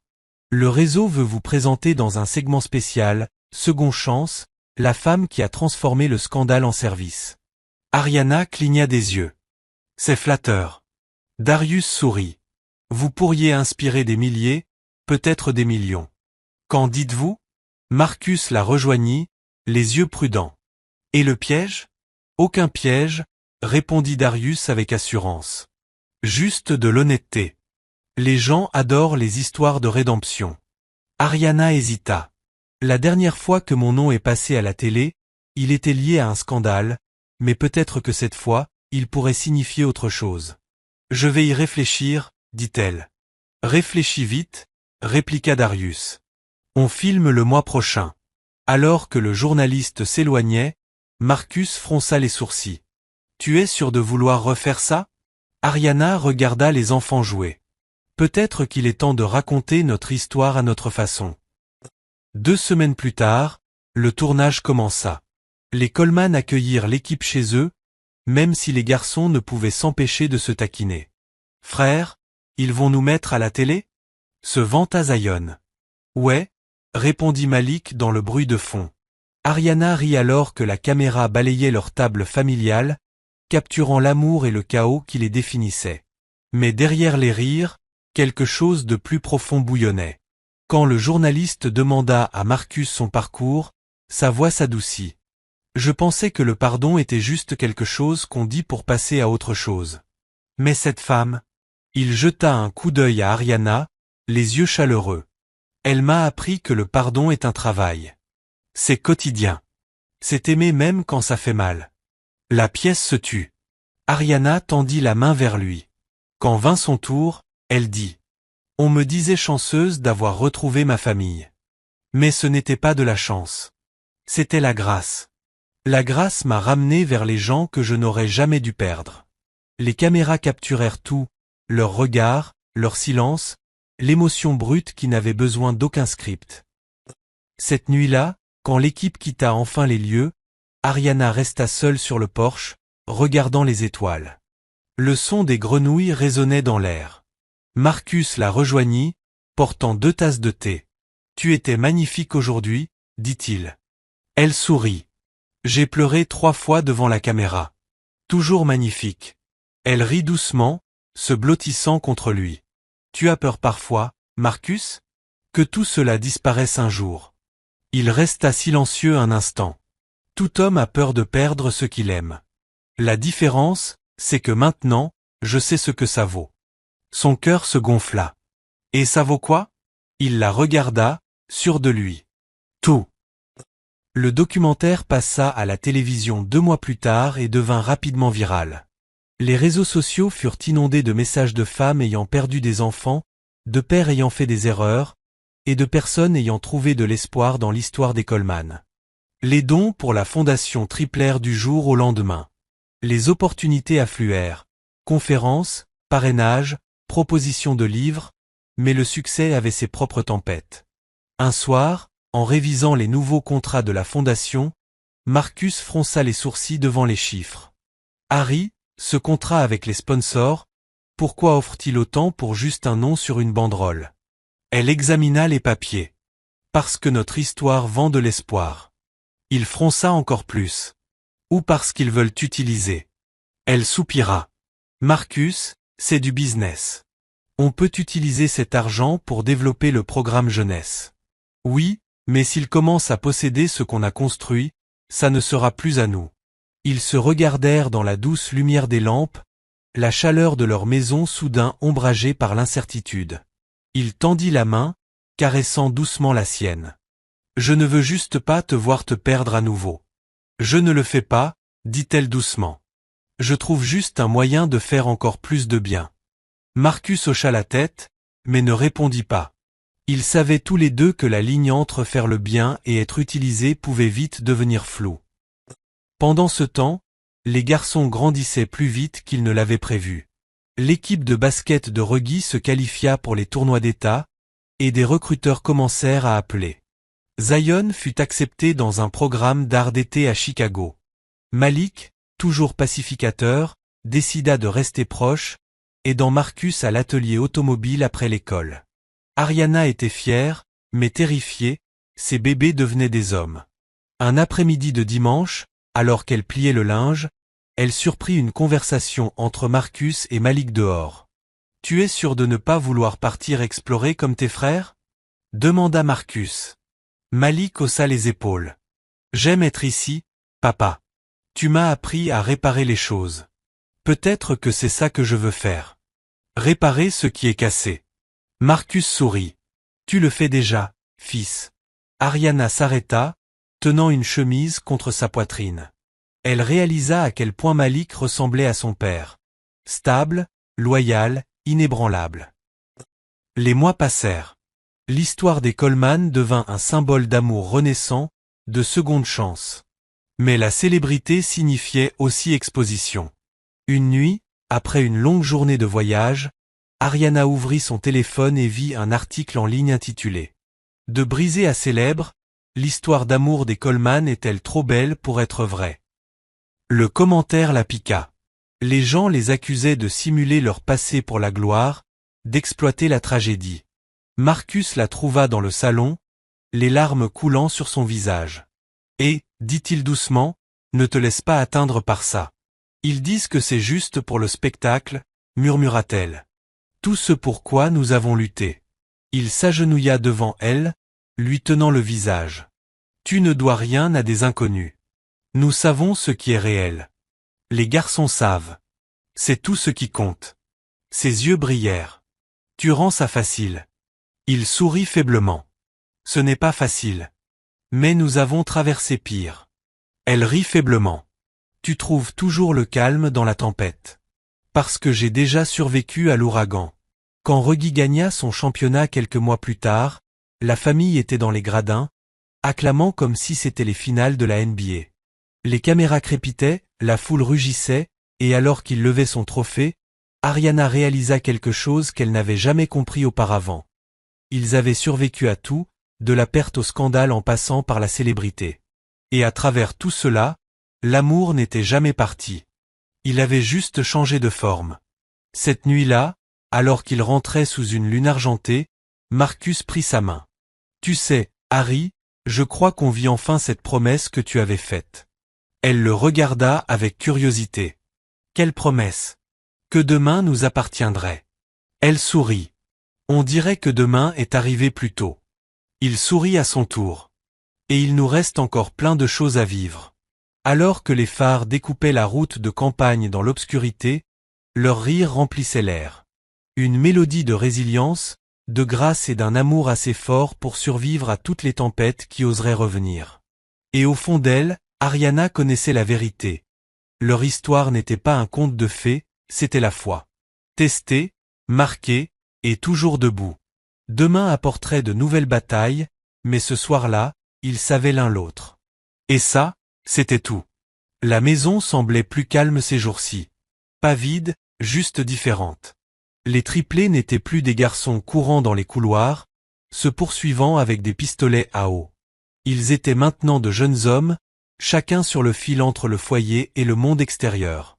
Ce matin-là, Ariana se tenait près de la fenêtre de la cuisine, un café à la main, regardant Marcus charger ses outils dans le camion. La lumière du soleil illuminait parfaitement son visage, et elle sourit. Le temps avait creusé des lignes autour de ses yeux, mais ces lignes racontaient des histoires, celles qu'elle avait vécues, celles qu'elle chérirait pour toujours. Il leva les yeux et la surprit en train de le regarder. « Tu vas rester là à me regarder ou venir m'aider, femme ?» Elle rit en ouvrant la porte. « Tu ne sais jamais demander gentiment. » Il sourit. « Je n'ai pas besoin. Tu m'aimes quand même.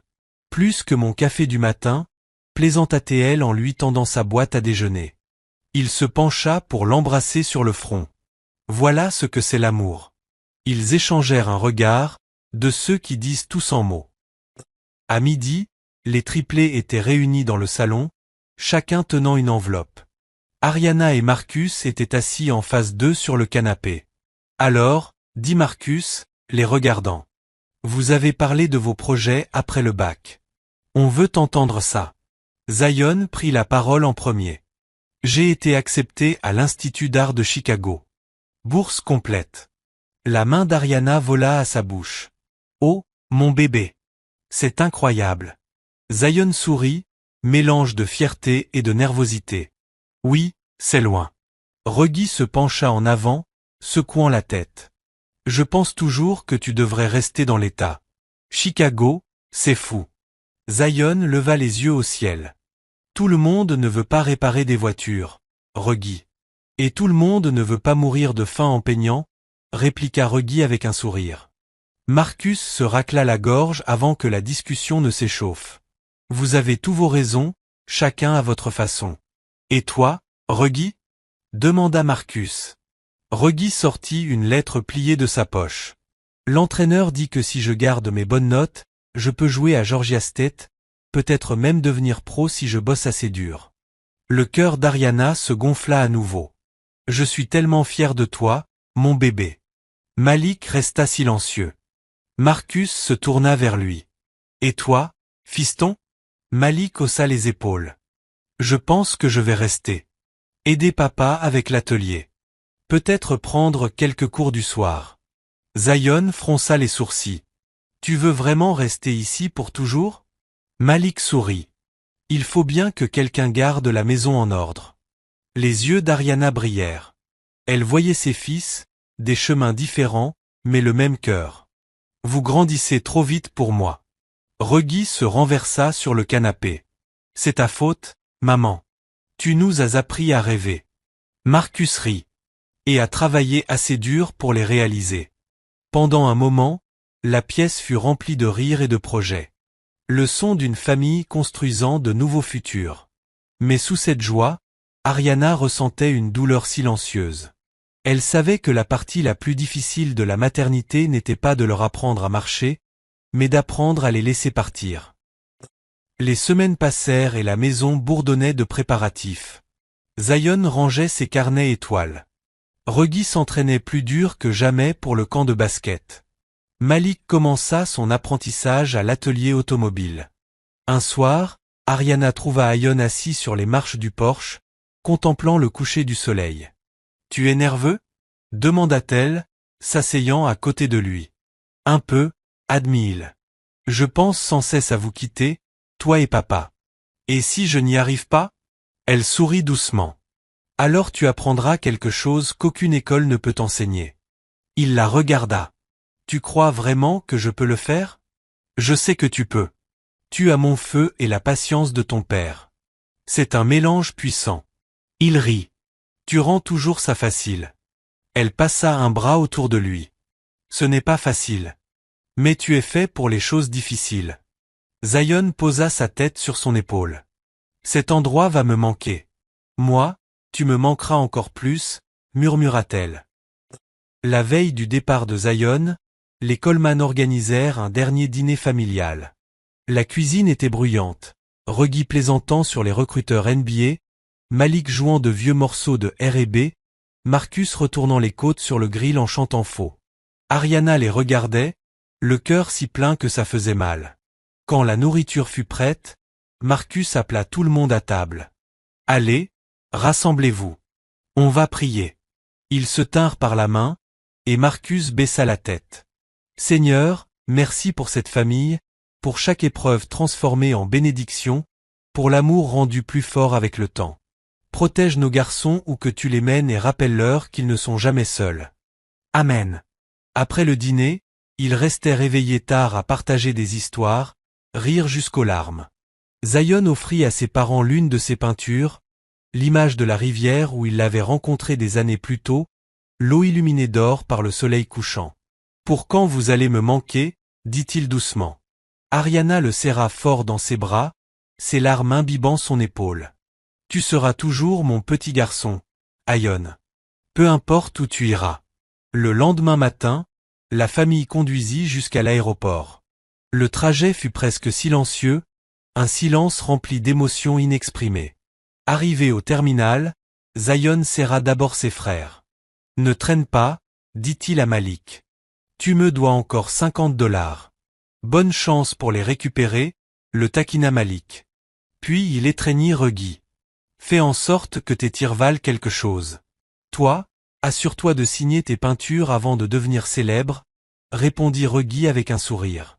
Enfin, Zion se tourna vers ses parents.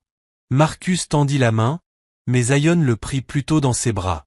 Merci de ne jamais avoir abandonné. La voix de Marcus se brisa. Jamais, fiston. Puis Ariana s'avança. Va poursuivre tes rêves, mon bébé. Mais souviens-toi d'où est la maison, acquiesça-t-il, les larmes menaçant de couler. Toujours. Ils le regardèrent disparaître dans le contrôle de sécurité. Le trajet du retour leur sembla plus long que d'habitude. Cette nuit-là, Ariana entra dans la chambre de Zion. Ses carnets avaient disparu, mais l'odeur de peinture restait. Elle s'assit sur son lit et trouva une note collée à sa lampe. Ne pleure pas trop longtemps, maman. Tu nous as appris à voler. Je t'aime pour toujours. Elle sourit à travers ses larmes, serrant la note contre sa poitrine. Au fil des mois, la vie reprit son cours. L'équipe de basket de Reggie remporta le championnat d'État. Malik développa l'atelier avec Marcus. L'exposition artistique de Zion à Chicago fut publiée dans un magazine.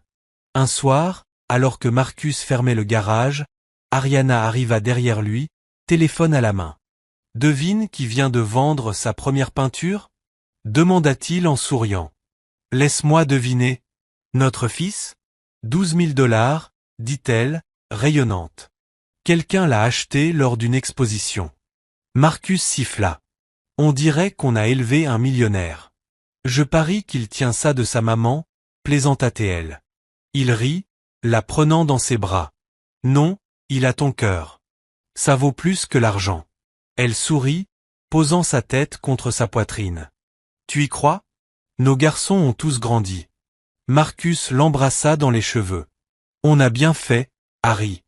Vraiment bien. » Ils restèrent là un moment, la nuit calme, sauf pour les grillons et le bruit lointain de la circulation. Quelques mois plus tard, Zion rentra à la maison pour Noël. La maison s'illumina à nouveau. Musique, rire, odeur de tarte en train de cuire. Les frères se chamaillaient dans le salon tandis que Marcus faisait semblant d'arbitrer. Pendant le dîner, Zion leva son verre. « À maman et papa, les vrais artistes de cette famille, vous avez peint une vie qui vaut la peine d'être vécue. » Tous trinquèrent, les éclats de rire résonnant contre les murs. Ariana regarda autour de la table ses fils, son mari, la maison qu'ils avaient construite à partir de rien d'autre que de l'amour et de la détermination. Les larmes lui piquèrent les yeux, mais cette fois-ci, c'étaient des larmes de bonheur. Plus tard dans la nuit, après que tout le monde se fut couché, Marcus et Ariana s'assirent près du feu. Tu te souviens quand c'était juste nous et ces 3 garçons sauvages? Murmura Marcus. Elle rit. Ils sont toujours sauvages. Il hocha la tête. Oui, mais ils ont trouvé leur chemin. Nous aussi. Ariana saisit sa main, leurs doigts s'entrelacèrent. Tu crois qu'on arrêtera un jour de s'inquiéter pour eux? Il sourit. Non. Ça fait partie du travail. Elle posa sa tête sur son épaule. Alors je continuerai tant que je respirerai. Dehors, la neige commença à tomber doucement sur Riverbank, recouvrant le monde de blanc. À l'intérieur, les Coleman profitaient de la chaleur et de la paix, conscients que la vie continuerait de changer. Mais leur amour, leur lien, ne faiblirait jamais. Ils avaient affronté des tempêtes, trouvé la rédemption, et se tenaient maintenant dans une saison de grâce. Et bien que l'avenir leur réserve de nouvelles routes, ils les parcouraient ensemble, main dans la main, pour toujours, en famille. La lumière du matin déferlait sur Riverbank comme du miel, douce et dorée. L'air bourdonnait de la promesse de l'été, les cigales chantant quelque part au-delà des champs. Ariana se tenait à la fenêtre de sa chambre, regardant le soleil grimper. En bas, la cour était vivante. Rire, musique et la légère odeur de fumée de barbecue s'élevant du grill installé par Marcus près du porche. C'était un jour spécial, un jour dont elle avait rêvé pendant des années et qu'elle avait craint de voir arriver trop vite. Ses fils étaient grands. Zion avait 23 ans, un artiste célébré avec des expositions à Atlanta, Chicago et New York. Reggie venait de signer un contrat avec une équipe professionnelle de basket-ball à l'étranger. Et Malik, stable comme son père, dirigeait le Coleman Auto et Restauration nouvellement agrandi avec 6 employés sous sa responsabilité. Chacun était rentré pour le week-end, pour une réunion et pour autre chose encore. Ariana se détourna de la fenêtre et regarda le lit où 3 albums photos étaient ouverts. L'un montrait les triplés bébés, un autre adolescent, et le dernier, le plus récent, rempli des jalons de leur vie adulte. Elle sourit à chaque souvenir, traçant les bords des photos du bout des doigts. Elle ne remarqua pas Marcus entrer avant que ses bras ne viennent l'enlacer à la taille. « Tu regardes encore le passé, hein » murmura-t-il. Elle se pencha contre lui. « Je me souviens juste à quelle vitesse tout s'est passé. J'ai cligné des yeux et ils sont devenus des hommes. » Il l'embrassa sur l'épaule. « C'est comme ça qu'on sait qu'on a bien fait. Tu les as élevés assez fort pour partir. » Elle sourit légèrement. « Tu veux dire que nous avons réussi ?» Il rit. « Toi, tu as fait l'éducation. Moi, j'ai juste construit les clôtures. » Ariana se tourna pour le regarder, les yeux brillants. « Tu as fait plus que des clôtures, Marcus. Tu as construit un foyer. » Il sourit, caressant sa joue avec son pouce. « Et tu l'as rempli de lumière. » Ils restèrent là un moment de silence. 2 âmes ayant affronté des tempêtes, enterré des douleurs et émergé main dans la main. Puis une voix forte retentit de l'extérieur. « Yo, Pop, Mom, vous venez ou quoi ?» Marcus éclata de rire. On dirait que les rois ont parlé. Dehors, la cour ressemblait à un festival. De longues tables garnies de nourriture. Des amis de la famille assis sur des chaises pliantes. La musique battait depuis une enceinte que Zion avait apportée. Reggie lançait un ballon avec quelques anciens coéquipiers tandis que Malik grillait aux côtés de Marcus. Zion, lui, était occupé à croquer la scène sous le grand chêne. Ariana sortit et tous les regards se tournèrent vers elle. Elle rayonnait dans une robe jaune tournesol, ses boucles flottant dans le vent. La voilà, taquina Malik. La reine de Riverbank. Vive maman, ajouta Reggie avec un sourire. Elle secoua la tête en riant alors qu'il l'entourait pour la couvrir de câlins. Vous ne changez jamais. Marcus la rejoignit en lui tendant un verre de limonade. Tu sais qu'ils tiennent ça de toi, hein? Je prends le crédit, dit-elle en sirotant. Au fil de la journée, les rires ne cessèrent jamais. Il y eut de la danse, des récits, des vieux amis se remémorant comment les garçons Coleman avaient jadis causé des ennuis à la moitié de la ville. Mais alors que le soleil peignait le ciel d'ambre et de rose, l'énergie se fit plus douce. Le foyer crépita et la famille se rassembla comme autrefois. Ariana regarda ses fils, son plus grand chef-d'œuvre. Alors, Racontez-moi ce qui vous attend. J'ai besoin de nouvelles avant que le monde ne vous reprenne encore. Reggie fut le premier à répondre. Je pars en Espagne la semaine prochaine. La saison commence en août. Ils m'ont signé pour 2 ans. L'Espagne? Dit Marcus en haussant un sourcil. Tu ne te souviens plus d'où tu viens, hein? Reggie sourit. J'enverrai des cartes postales de la plage, Pop. Des éclats de rire parcoururent le cercle. Puis Zion prit la parole. J'ouvre mon premier studio ici, en Géorgie.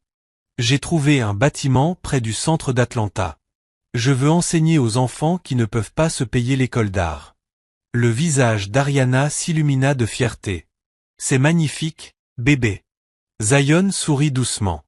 Je me suis dit qu'il était temps de redonner, comme vous l'avez fait pour moi. Enfin, Malik parla, d'un ton calme et posé. J'ai économisé, je pense à agrandir l'atelier. Peut-être en ouvrir un second amont. Marcus hocha la tête, approbateur. C'est mon garçon.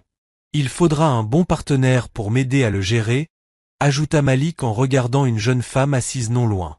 Sa petite amie, Tasha. Les yeux d'Ariana brillèrent. Ah, vraiment? Tasha rougit. On en parlait depuis un moment. Marcus sourit. Eh bien, on sait où aura lieu le prochain mariage.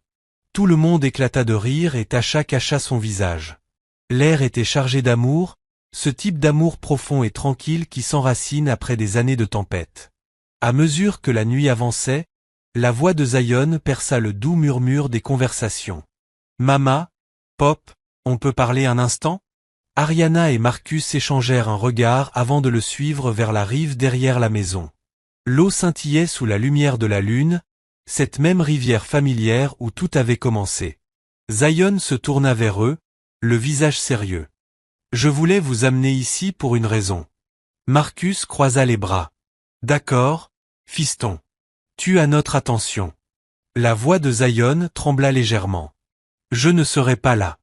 Aucun d'eux nous ne le serait si vous n'aviez pas cru quand le monde ne croyait pas. J'ai peint des villes, rencontré des gens avec plus d'argent que je ne peux compter, mais personne n'a ce que nous avons. Il regarda l'eau, les yeux brillants. Tu as construit tout ça, cette famille, cette paix. Je voulais juste te dire merci, pas en tant que fils, mais en tant qu'homme qui comprend enfin ce que coûte un amour comme le tien. La gorge d'Ariana se noua. Elle s'avança et le serra dans ses bras. Tu valais chaque effort, bébé. Marcus hocha la tête, sa voix profonde. Cette rivière nous a pris beaucoup, mais elle nous a aussi rendu tout ce qui compte vraiment. Tous les trois restèrent en silence. Le vent portait le doux murmure de l'eau et l'écho des souvenirs, la noyade, le sauvetage, la renaissance. Plus tard, près du feu, Reggie sortit une petite boîte. J'ai un truc pour toi, Mama? Ariana cligna des yeux, surprise. Pour moi? De la part de nous trois, répondit-il. Elle ouvrit la boîte et laissa échapper un souffle de surprise.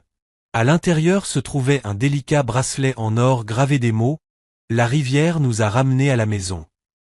Ses yeux se remplirent de larmes. « Oh mon Dieu !» Malik sourit. « Tu nous as sauvés en premier. On voulait juste te rendre l'appareil. » Ariana resta sans voix. Elle les serra tous dans ses bras, un par un, tandis que Marcus essuyait ses yeux en pensant que personne ne regardait. Zion l'aperçut et sourit malicieusement. « Tu pleures, Pop? »« Non, c'est de la sueur, » murmura Marcus, ce qui fit éclater de rire tout le monde encore plus fort. La nuit avançait. Les amis rentrèrent chez eux. Le feu brûlait doucement et seule la famille restait, blottie, baignée par la lumière des flammes. Ariana posa sa tête sur l'épaule de Marcus, sa main serrant toujours le bracelet. « Tu penses parfois à tout le chemin parcouru ?» murmura-t-elle. Marcus sourit. « Chaque jour. Parfois je me réveille et je n'arrive toujours pas à croire que c'est réel. » Elle le regarda. « Tu crois que les garçons iront bien quand nous ne serons plus là ?» Il se tourna vers elle, les yeux doux mais sûrs. « Ils iront mieux que bien. Nous leur avons donné des racines et des ailes. » Des larmes glissèrent sur ses joues. « Je veux juste qu'ils n'oublient jamais où tout a commencé. » Il hocha la tête vers la rivière au loin. Comment pourraient-ils oublier? Cette rivière fait désormais partie de nous. Elle ne coule pas seulement à travers cette terre, elle coule dans notre sang. Ils restèrent là, silencieux, tandis que le feu crépitait et que les étoiles tournaient au-dessus d'eux. Le murmure de l'eau répétait son rythme éternel. Le lendemain matin, les Coleman se rassemblèrent pour le petit déjeuner une dernière fois avant que chacun ne prenne sa route. Ariana prépara les plats préférés de ses fils, gruau, biscuits, poisson chafri. Ils mangèrent, plaisantèrent et promirent de s'appeler chaque semaine. Une promesse qu'elle savait qu'ils rompraient, mais qu'elle aimerait quand même pour l'effort. Quand il fut temps de se dire au revoir, Ariana se tint sur le porche, agitant la main alors que Reggie partait en premier, puis Ayon, et enfin Malik qui la serra un peu plus longtemps que les autres. « Je reviendrai bientôt, Mama, dit-il. Elle sourit à travers ses larmes. « Je serai juste là, bébé. Toujours. » Quand la dernière voiture disparut sur la route poussiéreuse, elle se tourna vers Marcus. Le silence qui suivit était doux, pas solitaire, le genre de silence qui accompagne la fin juste d'une histoire. Il prit sa main. « Tu vas bien ? Je suis fier, murmura-t-elle. Tellement fier que ça fait mal. » Ils descendirent une dernière fois jusqu'à la rivière, le soleil du matin reflétant ses ondulations. « C'est drôle, dit Marcus. Avant, je détestais cette eau. Je pensais qu'elle m'avait trop pris. Et maintenant ? » Il sourit. « Maintenant je comprends qu'elle ne faisait que te ramener à moi. » Ariana posa sa tête sur son épaule. « Peut-être que c'est ça, l'amour. Pas parfait, juste persistant. Comme la rivière, acquiesça-t-il. Toujours en mouvement, toujours trouvant son chemin vers la maison. Ils restèrent là, dans la lumière chaude, deux âmes qui avaient tout perdu et tout retrouvé, écoutant le courant murmurer autour de leurs pieds. Pendant des années, la rivière avait porté douleur, secret et miracle. Maintenant, elle portait la paix. Ariana ferma les yeux, laissant le son l'envelopper comme une prière. « On l'a fait, Marcus, murmura-t-elle. On l'a vraiment fait. » Il l'embrassa sur la tempe. « Oui, bébé, on l'a fait. » Et alors que le soleil montait plus haut, la rivière scintillait comme du verre. Sans fin, intacte, vivante, tout comme les Coleman. Toujours fluide, toujours chez eux. C'est Monsieur Hope ici. Si vous avez regardé cette histoire jusqu'au bout, je veux vous dire merci. Dites-moi dans les commentaires. Ariana méritait-elle cette seconde chance avec Marcus ? Lequel des triplés vous a volé le cœur ? Et si vous étiez à la place d'Ariana, auriez-vous fait tout ce qu'elle a fait pour ces garçons ? Je lis, j'aime, je réponds. Alors, n'hésitez pas et n'oubliez pas de liker cette vidéo, de vous abonner et d'activer la cloche de notification pour ne pas manquer la prochaine histoire. Chaque like, chaque partage, chaque commentaire m'aide à continuer de vous raconter de belles histoires émouvantes comme celle-ci. Restez bénis, restez aimés, et à la prochaine.